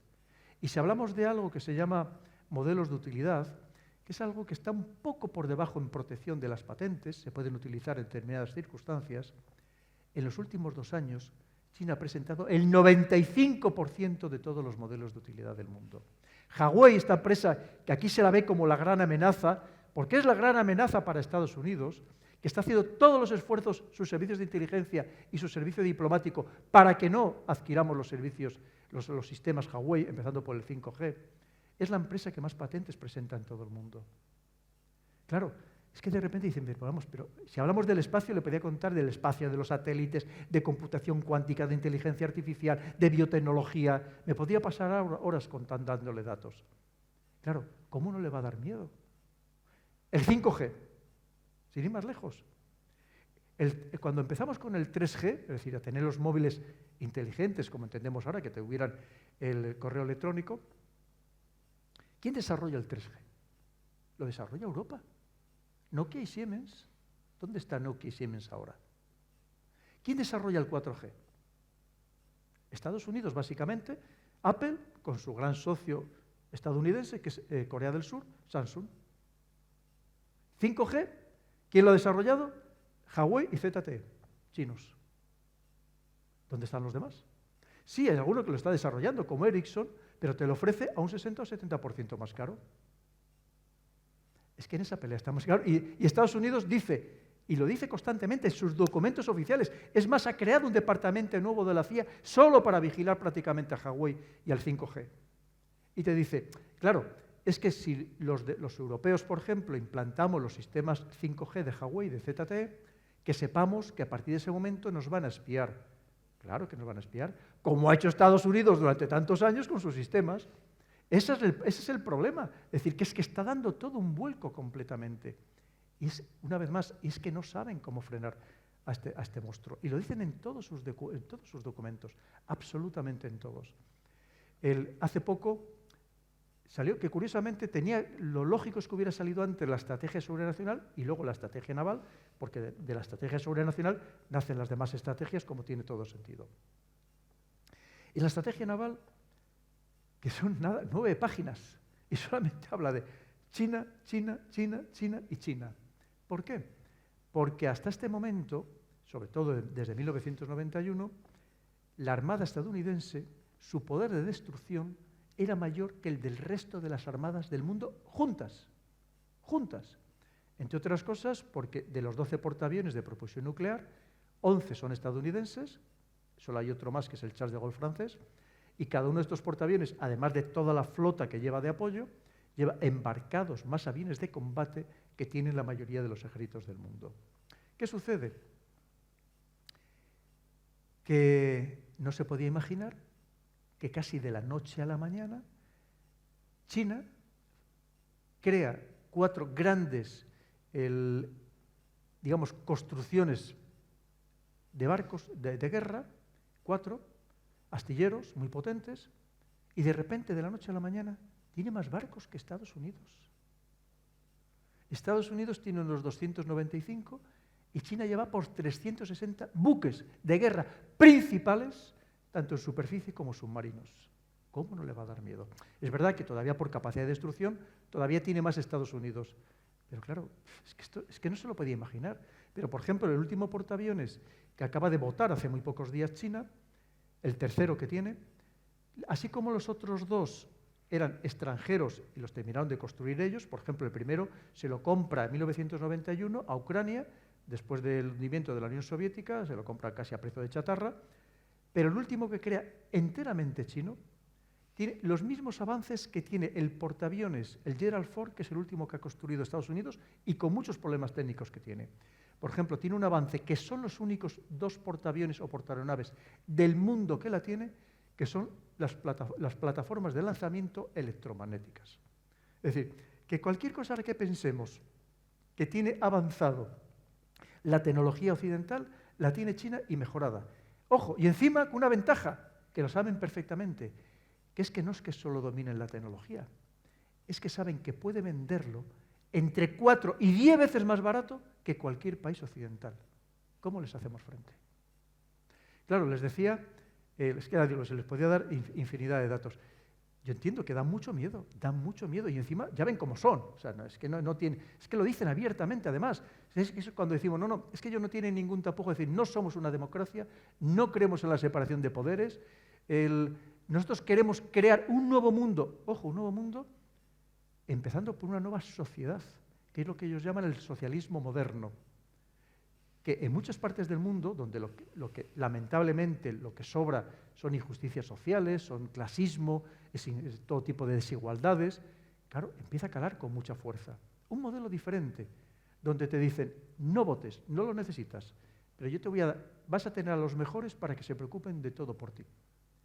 Y encima, con una ventaja, que no es el comunismo rancio, como dicen ellos, de ese marxismo-leninismo, donde te decían, trabaja y esfuérzate por el lado de los demás. No, no. Dicen, trabaja y esfuérzate y hazte rico. Y hazte rico. Porque si te haces rico, un poco con esa visión calvinista, protestante, enriqueces al mismo tiempo a la sociedad. Pero siempre y cuando, como dice la visión, el pensamiento de Xi Jinping, que obliga a estudiar a todos los niños desde que tienen uso de razón, pero siempre y cuando con una premisa, porque la necesitan para aglutinar al pueblo, amar al Partido Comunista por encima de todas las cosas. Es decir, han creado un sistema que a ellos les va muy bien, porque encima, fíjese, es que el apoyo que tiene entre el pueblo chino es absolutamente mayoritario. Pero no lo dicen ellos, lo dicen encuestas de algunas de las principales universidades del mundo, como puede ser Harvard o la Universidad de York en Canadá. Y lo dicen abiertamente. ¿Por qué? Para ellos, para los chinos, y son más de 1.400 millones, es su momento en la historia. Es el momento en el que van a salir de lo que ellos llaman el siglo de la humillación. Les corresponde, es su especie de venganza. El siglo de la humillación es más o menos entre 1850 y 1950. En 1949 es cuando se crea la República Popular China actual, la China comunista, y creen que es el momento en el que salen de ese siglo en el que los occidentales o los japoneses abusamos de ellos. La invasión de Manchuria, las guerras del opio, ellos consideran que es su momento. Y recuperar el esplendor que tuvieron hacia el año 1500, cuando antes de que fuera el Imperio Español, ellos eran el principal imperio del mundo. Y de hecho, inicialmente, los principales compradores de la plata española era la China, a través de Filipinas, porque con esa plata pagaban a los mercenarios que custodiaban las fronteras.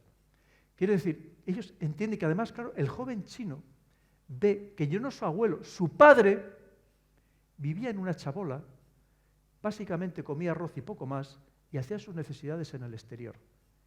Y él ahora vive en las ciudades, ojo, fíjense lo que os voy a decir, más avanzadas del mundo, tecnológicamente hablando.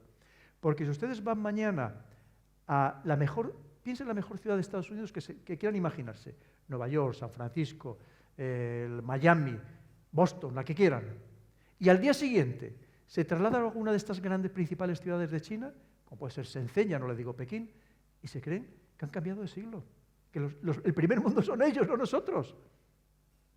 Le voy a dar solamente un par de datos más para dejarle otro tipo de preguntas. Mire, ¿sabe cuándo construyó China la primera autopista?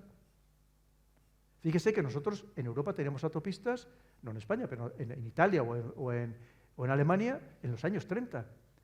La primera autopista la construye China en 1998. Alrededor de ese año 2000 que le decía antes. La primera autopista. Porque hasta entonces iban en bicicleta, el que tenía suerte de ir en bicicleta. ¿Saben cuántos kilómetros de autopista tiene hoy China? Muchas de ellas con más de 6 carriles en cada sentido. 150.000 kilómetros. Podían dar 2 veces la vuelta al perímetro de Estados Unidos. Pero les doy otro dato. Los trenes de alta velocidad. Y nosotros tenemos aquí unos trenes maravillosos. El 75% del trazado de alta velocidad está en China. El 75%. El primer trazado que podemos decir, la primera red, se construyó como red como tal, no solamente una línea. Yo estuve en esa primera línea en el año 2006. En el año 2008. Año 2008. Empezaría a tener una red de alta velocidad. Hoy tiene 40.000 kilómetros de alta velocidad con trenes que en algunos casos van a 400 kilómetros por hora. ¿Me puede decir cuántos tiene Estados Unidos? 0 de alta velocidad. Todo un Estados Unidos. Y así le podía seguir dando datos y datos y datos y datos. Porque encima, mientras nosotros aquí estamos, y saben la tendencia que hay, decir esto, hombre, vamos a ver si trabajamos 4 días a la semana. Si puede ser 3, mejor. 6 horitas, oye, ya si puede ser en pantuflas en tu casa, pues divino de la muerte. Llega Jack Ma, el fundador de Alibaba, y dice, no, nosotros 1.400 millones de personas, a pesar de esta digitalización, robotización, vamos a seguir trabajando en 996. De 9 de la mañana a 9 de la noche, 6 días a la semana. ¿Quién les frena? Y además podrían decirme ustedes, bueno, hombre, esto ya evolucionará. Esto lo llevan diciendo desde el año 2000. Es que no entendemos su mentalidad, es que es otro mundo, es otra civilización.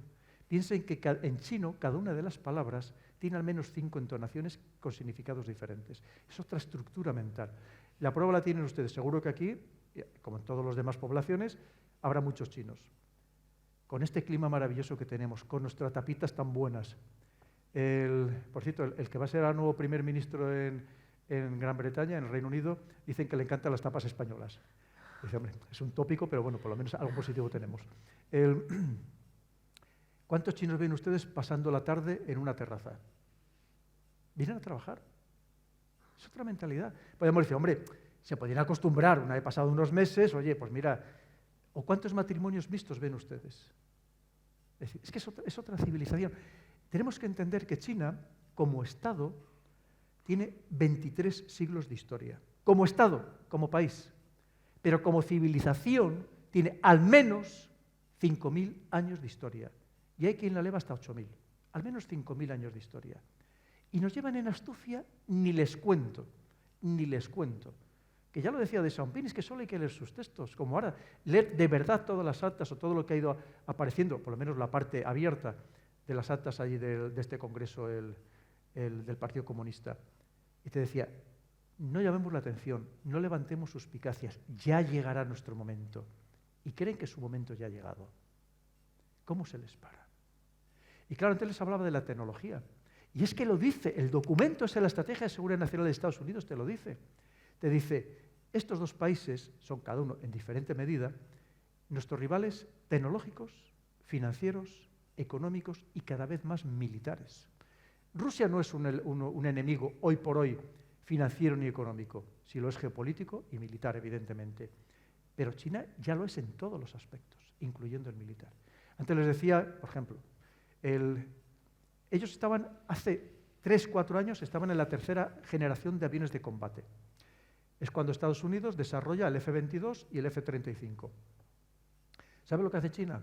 Le roba los planos a la empresa de ciberseguridad que custodiaba los planos de estos aviones.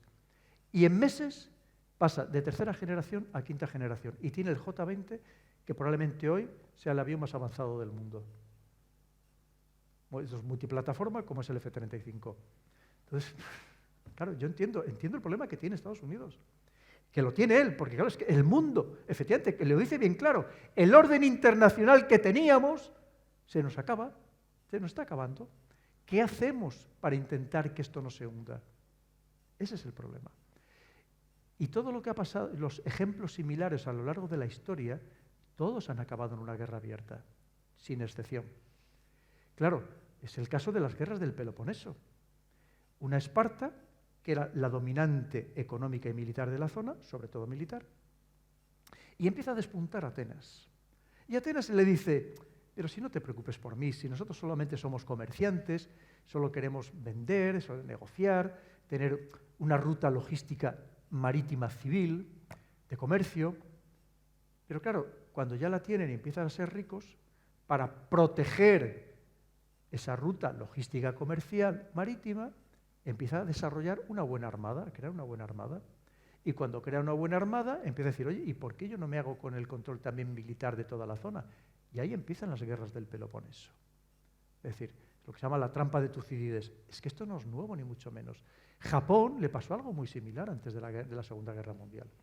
Igual, cuando empieza con la Revolución Meiji, esto que habrán visto en la película esta de Tom Cruise, ¿no?, del último samurái, la Revolución Meiji, allí en 1868, que pasa de vivir ni siquiera en la Edad Media, antes de la Edad Media, de repente se industrializa a un ritmo verdaderamente exagerado, empieza a tener una tecnología mejor que la que tenían los demás, empieza copiando todo, y les podía dar muchos detalles.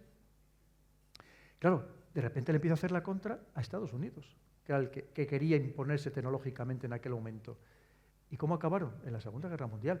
Porque antes de que Japón atacara Pearl Harbor, ya Estados Unidos sistemáticamente le estaba intentando interrumpir su ruta logística marítima, porque Japón es tremendamente deficiente en todo, desde minerales estratégicos, energía no tiene nada.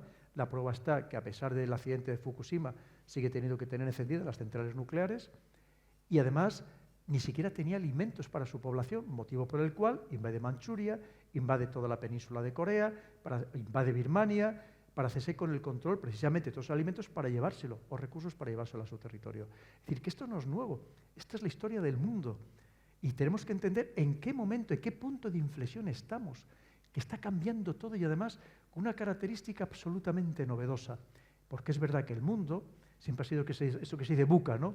Volátil, ambiguo, incierto, todo lo que ustedes quieran. Pero hay una característica que es absolutamente nueva, que es la aceleración de acontecimientos. Esto no había pasado nunca. De otra cosa es por lo que permite la tecnología. Y vemos cómo está cambiando todo. Es que el mundo que conocíamos se está desmontando clarísimamente. Y nos lo están diciendo. Unos te están diciendo, el otro bando te está diciendo, oye, que vuestro mundo se ha acabado. Que se ha acabado. Que estamos en otro. Y o repartimos el mundo o que sepas que vamos a acabar mal. Y Estados Unidos te lo está diciendo, estos otros quieren acabar con mi orden internacional. A ver cómo hacéis vosotros, amigos míos, para entre todos a ver cómo les frenamos. Y ese es donde estamos inmersos. Y lamentablemente han elegido un escenario, hoy es Ucrania, mañana se puede abrir otro entre Marruecos y Argelia. Marruecos está en un bando, Argelia está en el de China y Rusia, y sería facilísimo abrir ahí países que están enfrentados a muerte, armados hasta los dientes, y cada vez más, tanto uno como otro, y podría ser facilísimo abrir ahí otro conflicto. Y Ucrania es la representación de todo lo que le estoy comentando. Y a partir de ahí, pues ya sí, podemos, claro, evidentemente, hay una problemática, hay un sufrimiento humano, tenemos que atender a estas personas, por supuesto, veremos a ver cómo les sacamos de dónde se les ha metido. Pero claro, tenemos que entender esto. Muchas veces, como yo digo, hombre, es que lo que no podemos entender o tratar de explicar la Primera Guerra Mundial desde el soldado que está sufriendo en la trinchera, que es una parte, evidentemente, pero para explicar la Primera Guerra Mundial hay mucho más, obviamente, no solamente es el sufrimiento del soldado en la trinchera. Y esa es la realidad en la que estamos inmersos. Una situación, como les digo, muy compleja, porque ¿Estados Unidos va a ceder? No. Todos estos países que se ven decrecientes se vuelven muy peligrosos, no pueden ceder. Porque claro, es que haber dominado y de repente que te quiten ese poder es muy delicado, evidentemente. Nadie se va a dejar quitar ese poder, desde luego, sin pelear, ¿no? Los otros, que ahora se sienten fuertes y además unidos, porque China es muy astuta, China está jugando una ambigüedad tremenda, no dice ni que sí ni que no, sino todo lo contrario, pero evidentemente si Rusia hace lo que hace es porque cuenta con el apoyo, al menos tácito, de China, evidentemente. Y que dicen, no, es que esto, efectivamente, que si a vosotros se os ha acabado ya vuestro mundo, esto ya no es lo que era, se le dice a Estados Unidos. Y Estados Unidos, una vez más, ¿qué nos dice a nosotros? A los que no pintamos nada, dice, echarme una mano a ver si entre todos conseguimos que yo no pierda mi poder, el suyo. Y en eso estamos, lamentablemente. Había aquí también una pregunta. Tú sí me enrollo mucho, me paras, ¿eh? Buenas tardes. Yo quería preguntarle respecto a uno de los síntomas de esta manipulación mediática, como puede ser el exilio total de la racionalidad en pos de un discurso mucho más emocional, que cala mucho más a la impulsividad de la población, digamos, y que a mi parecer resulta como el síntoma más molesto de toda esta campaña de desinformación y de manipulación colectiva. ¿Usted cree que, bueno, evidentemente hay muchos factores que se repiten, pero como bien ha dicho antes, la tecnología que tenemos ahora no es la misma de la que hemos dispuesto anteriormente y en casos similares? Entonces, ¿usted cree que puede llegar a darse un punto de inflexión en el que la población, la pequeña población, digamos, no a nivel ya global, sino por ejemplo en un país como el nuestro, España, se canse de esta irracionalidad y de esta impulsividad motivada por los medios en cuanto a discursos emocionales y tal? ¿O este estatus va a mantenerse durante lo que nos queda de historia porque los grandes poderes van a centrarse en que esto siga así? Sí, muchísimas gracias. Muy interesante la pregunta. Pues efectivamente, mira, lo primero, vamos a ver. Todos somos esclavos de nuestras emociones, todos. Y juegan con las emociones tanto las positivas como las negativas. Es decir, ¿cuáles son las positivas? Pues las imágenes tiernas que nos ponen para que nos conmueva, que sintamos compasión, que evidentemente tenemos que sentirlo, ¿no? Con esos dramas humanos que obviamente existen. Pero por otro lado también juegan con los sentimientos o las emociones negativas, con la envidia, con los celos, con la venganza, saben jugar muy bien. Y saben por eso las imágenes que te ponen no son casualidad ni mucho menos. Tanto en las televisiones como en la prensa escrita no son nunca casualidad. Y además pensemos que ¿de dónde nosotros recibimos la información aquí? La gran información la recibimos de estas grandes agencias de noticias que ¿qué son? Anglosajonas. ¿Cuáles son? Pues Reuters, BBC, Sky News, es decir, las grandes agencias de noticias que son las que nos, porque son los que tienen corresponsales de verdad sobre el terreno en general, ¿no? Entonces, porque fíjense que muchas veces te dicen, te están hablando, por ejemplo, de Ucrania y están en Turquía o están en Polonia. Dicen, pero bueno, es que no habrá nadie allí sobre el terreno más cerca donde estén los combates. Pues fíjate. Entonces, quiero decir claro, pero saben muy bien qué imágenes nos tienen que mandar, evidentemente. Que muchas veces son hasta creadas es proceso, ¿no? Que también lo hay, o exageradas, en cualquier caso. Claro, entonces lo que tenemos que ser conscientes una vez más de que, lo que les decía antes, de que todo lo que nos emocione mucho, que lo pongamos en cuarentena. Lo que pasa es que es muy difícil salir de ahí, evidentemente, porque saben jugar muy bien, una vez más, con este conjunto de emociones, saben jugar muy bien. Pero usted me dice, claro, si nos llegáramos a cansar, lo primero es que hay que tener en cuenta que si la manipulación mental se hace muy bien, es que es la manipulación perfecta porque no te das cuenta. Es decir, si nosotros nos estuvieran invadiendo físicamente, con carros de combate, con aviones, con infantería, obviamente reaccionaríamos. Pero cuando te consiguen influir de una manera muy sofisticada mentalmente, es que no te das cuenta, no eres consciente de ello. Con lo cual, no hay reacción posible. Y fíjense que cuando yo les digo que en las redes sociales actúan los servicios de inteligencia de uno y de otro bando, porque también ahí se libra una batalla, claro, es que estos tienen psicólogos, psiquiatras, antropólogos, sociólogos, gente muy preparada que saben lanzar mensajes muy concretos. Ahora mismo, por ejemplo, han creado, para apoyar todo lo que está haciendo Estados Unidos y la OTAN, han creado lo que se llama los NAFO en Twitter. Que siga Twitter lo verá, ¿no? Se llaman los NAFO y verá que muchos de los que llevan la banderita de Ucrania, si pinchan ustedes a ver qué cuenta es, son todos, lo ponen además abiertamente, son todos NAFO, que los NAFO significa amigos de la Alianza Atlántica. Entonces, claro, y hay muchos, todos además tienen un perrito de avatar, un perrito japonés, que lo han creado como avatar, y verán que hay muchísimos en Twitter, que muchos son bots y otros son personas reales, y otros son bots muy sofisticados que imitan a la perfección a una persona, incluso interactúan. Porque es parte de la guerra que se está librando en estas redes sociales para imponer narrativas.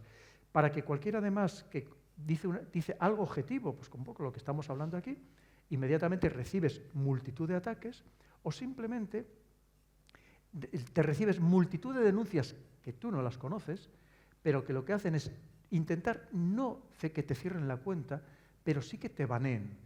Es decir, que tú estés poniendo post, pero que esos posts no tengan repercusión porque no llegan prácticamente a nadie. Es decir, te silencien, por decirlo de otra manera. Es así como funciona. Entonces, claro, es que ni te enteras, no sabes lo que está pasando. Entonces tú, además, esto está todo pensado, lo que tratan es que pases, esto lo va a hacer exactamente igual Elon Musk, por más que nos prometa otra cosa, cuando ya sea el dueño definitivo de Twitter. ¿Qué va a hacer? Se trata de que pasemos el mayor tiempo posible dentro de las redes sociales, y para que tú pases el mayor tiempo posible, tienen que conseguir que a ti te dé gusto, te dé placer, te dé dopamina el estar dentro de la red social. Entonces te van a poner noticias que son adecuadas a ti. De hecho, si entramos en Twitter, si todos entráramos ahora mismo en Twitter, veríamos que esas noticias recomendadas son diferentes para cada uno de nosotros. Porque son noticias pensadas en nuestro perfil y nos conocen perfectamente.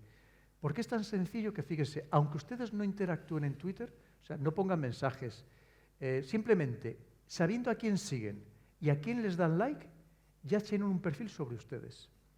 Si eso se completa con todas las búsquedas, por ejemplo, a través de Google o de cualquier otra plataforma, con las compras que hacen online, todo eso saben perfectamente quiénes son ustedes, pero al 100%, al 100%. Porque, claro, es muy sencillo. Saben hasta su grado de inteligencia, su nivel intelectual, su afinidad política, y saben a quién van a votar en las siguientes elecciones, aunque ustedes todavía estén dudando, con un 90% de fiabilidad, porque lo saben todo sobre ustedes, absolutamente todo. Entonces, claro, ¿cómo escapas de esa manipulación total? Es muy complejo, porque recordemos, los mensajes te los mandan personalizados totalmente. Es muy difícil salir de ese campo. ¿Qué es lo que puede pasar? Vamos a ver, aquí hay una cosa que lo puede cambiar, que está empezando a pasar en Europa, aquí de momento todavía no en España, sabe que siempre vamos, aquí nos llega la crisis un poco más tarde y salimos de la crisis un poco más tarde. En algunos sitios de Europa, estamos hablando de París, de Viena, de Praga, de Londres, en muchos sitios empieza a haber una gran necesidad y las revoluciones las hace el hambre. Y cuando hay hambre ya te da igual que te manipulen, que no te manipulen, que tú lo que quieres es comer. Y cuando no tienes para comer o no tienes para dar de comer a tus hijos, es cuando la gente empieza a salir a la calle. Y en muchos lugares de Europa, claro, aquí venía bromeando y con el taxista, digo, claro, es que con este tiempo maravilloso, claro, nosotros no entendemos, o no aparte de España, no entendemos el frío del invierno, ¿no? Como le decía yo, digo, aquí lo más que puede pasar es que te pongas el bañador de invierno, ¿no? Pero claro, pero es que a partir del mes que viene, cuando empiece a hacer frío de verdad en Europa, que ahora no lo está haciendo, pero que vendrá, y se lo digo yo, que yo he llegado a estar hasta un año en el Ártico, en el Ártico noruego, y conozco muy bien el frío, y cuando empiece a hacer frío de verdad, veremos a ver lo que va a pasar, si seguimos en esta situación. Con precios absolutamente desorbitados, con países como Alemania en recesión toda una Alemania, sin energía, porque por más que te digan, claro, como el otro día veían ustedes en la televisión que una comunidad de vecinos en Logroño que decía, este invierno hemos decidido que no vamos a poner la calefacción. Claro, lo dicen en el veranillo de San Miguel, ¿no? Espérese que empiece a hacer frío en Logroño, o en Burgos, o en León, que yo soy de León, y veremos a ver quién resiste, sobre todo personas mayores que pasan muchas horas en casa, y a ver quién resiste ahí metido todo el invierno. Por más que te pongas muchas mantas encima. Pues es que lo que ya está pasando, de hecho, en Centro Europa y en el este de Europa. Y con países, además, que tienen muy complicada la solución. Porque nosotros, aunque lo tengamos más caro, lo podemos traer petróleo y gas licuado con buques petroleros y con buques metaneros, aunque sea más caro y no tengamos tanto como podríamos llegar a tener. ¿Pero qué van a hacer los países que no tienen salida al mar? Y tenemos el caso de Hungría, República Checa, Eslovaquia, Serbia, Austria, que buena parte de la energía la recibía de Alemania. Es que lo tienen muy complicado. Entonces, cuando empieza a haber frío y empieza a haber hambre, veremos a ver lo que va a pasar. Porque por más que te lance muchos mensajes de la guerra de Putin, la invasión de Putin, el ejército de Putin, dirás, sí, mira, déjate de historias, pero yo lo que quiero es comer, y o busquen alguna solución o cambiamos de gobierno. Porque eso es lo que ha pasado siempre a lo largo de la historia. Porque, como digo, hay necesidades perentorias y por mucho que te quiera manipular, te dices, sí, lo que tú quieras, a lo mejor no tengo ni electricidad, no tengo luz ni para encender, para poner la televisión. Bueno, pues... bueno. Una pregunta más. Yo seguiría aquí encantadísima, pero son las 10 menos 20. Madre mía. Sí, son las 10 Qué paciencia tienen ustedes. Muchas gracias. Sí, y además también va a firmar libros y demás, así que no sé muy bien si ya ir directamente a la firma de libros. A la última pregunta. Venga, una última pregunta. Ya no sé qué decida. Bueno, pues yo creo que para la señora, porque hasta ahora todo han preguntado caballeros, pues para la señora. Vale. Bueno, la señora o la dama. No sé.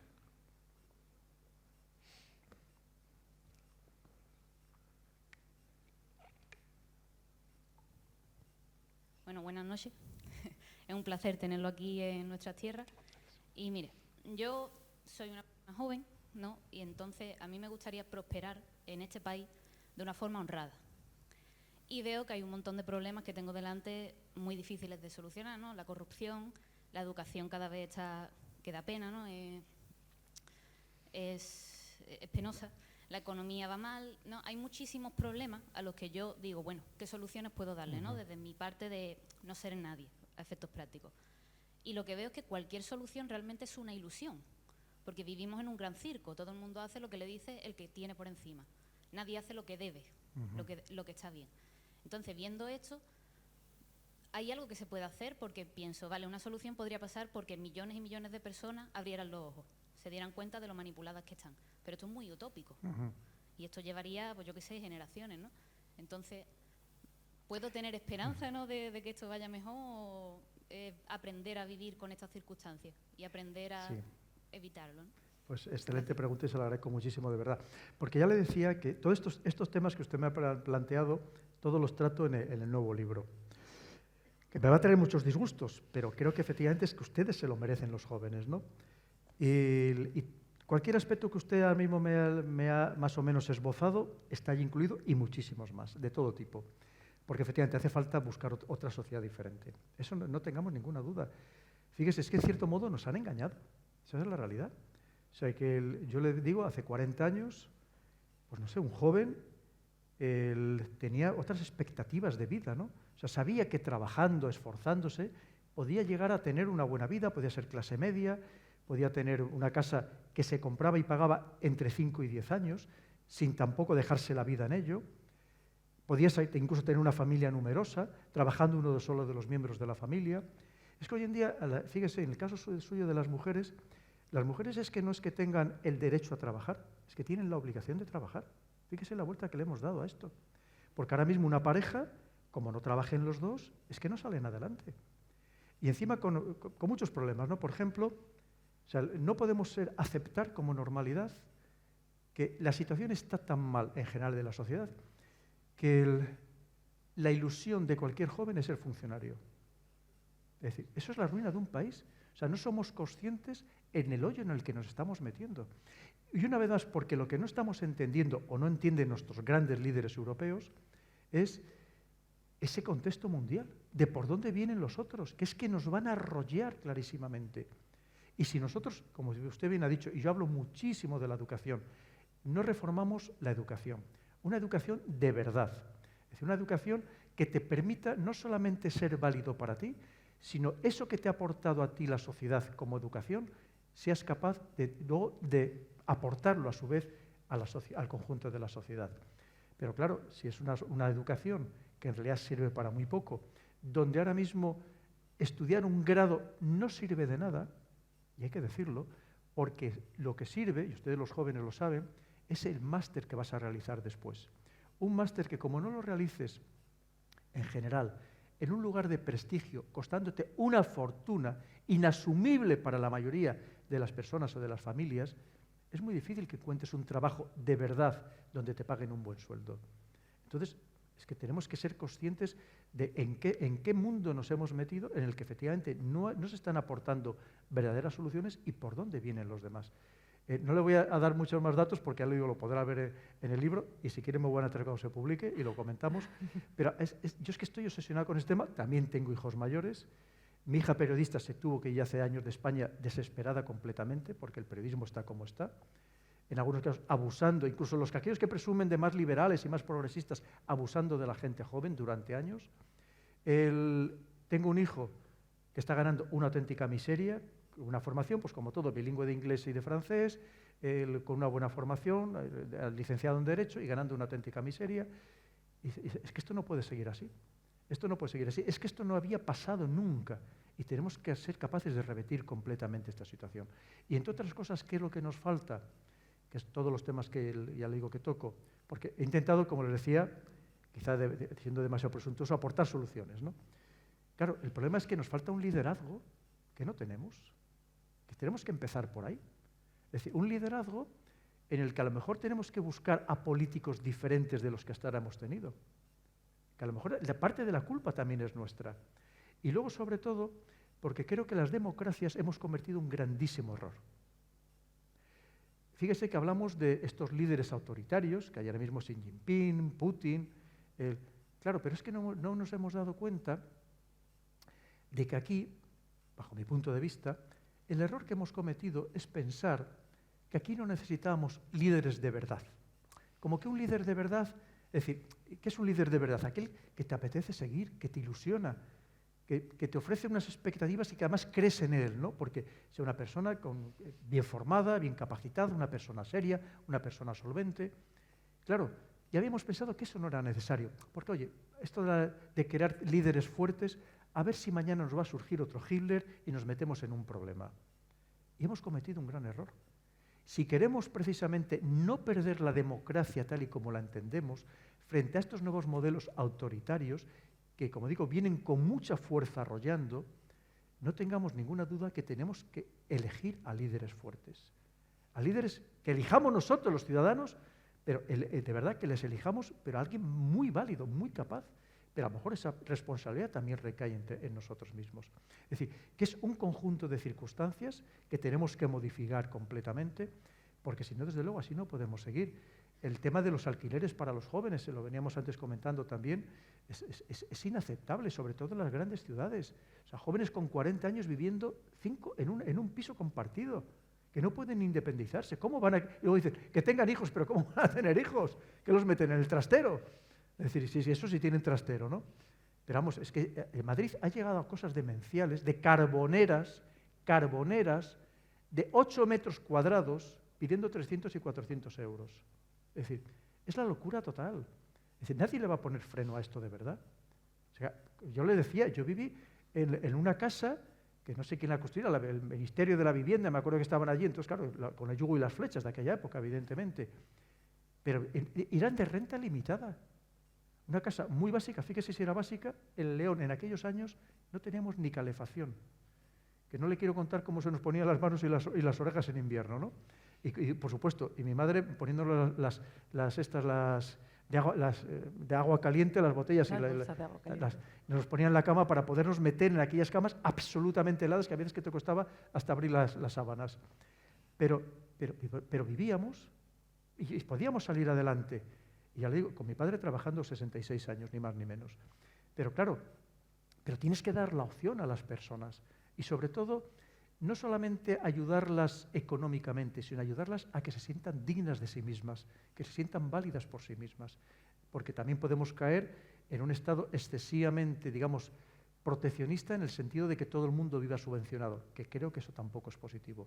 Lo positivo es que las personas se sientan contentas con ellas mismas, que se sientan que pueden progresar por ellas mismas, que eso es lo que de verdad nos hace sentir personas y no sentirnos poco menos que antes decía que borregos o que ganado. Hay mucho que reformar, evidentemente. ¿Que llegamos tarde? Pues probablemente, pero nunca es tarde para hacerlo. Y sobre todo ustedes, los jóvenes, por favor, no pierdan jamás la esperanza. Nosotros, los españoles, siempre hemos sido un pueblo maravilloso, trabajador, imaginativo, creativo, flexible, que nos adaptamos a cualquier cosa. Hemos sabido salir de circunstancias tremendamente difíciles. Y claro que sabremos también salir. Los mayores ya no tenemos ya más pasado que futuro, pero ustedes tienen todo el futuro por delante, no se desanimen. Y hay que seguir, una vez más, haciendo entre todos sociedad, sobre todo para dejarles a ustedes un mundo mucho mejor.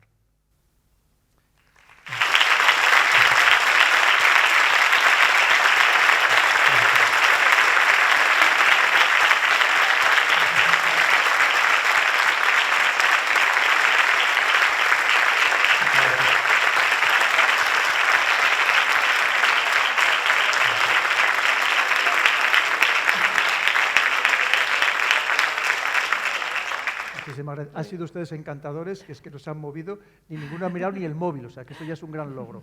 Así que se lo agradezco infinito, de verdad. Así que podéis contar conmigo, Sara, siempre que queráis. Encantada.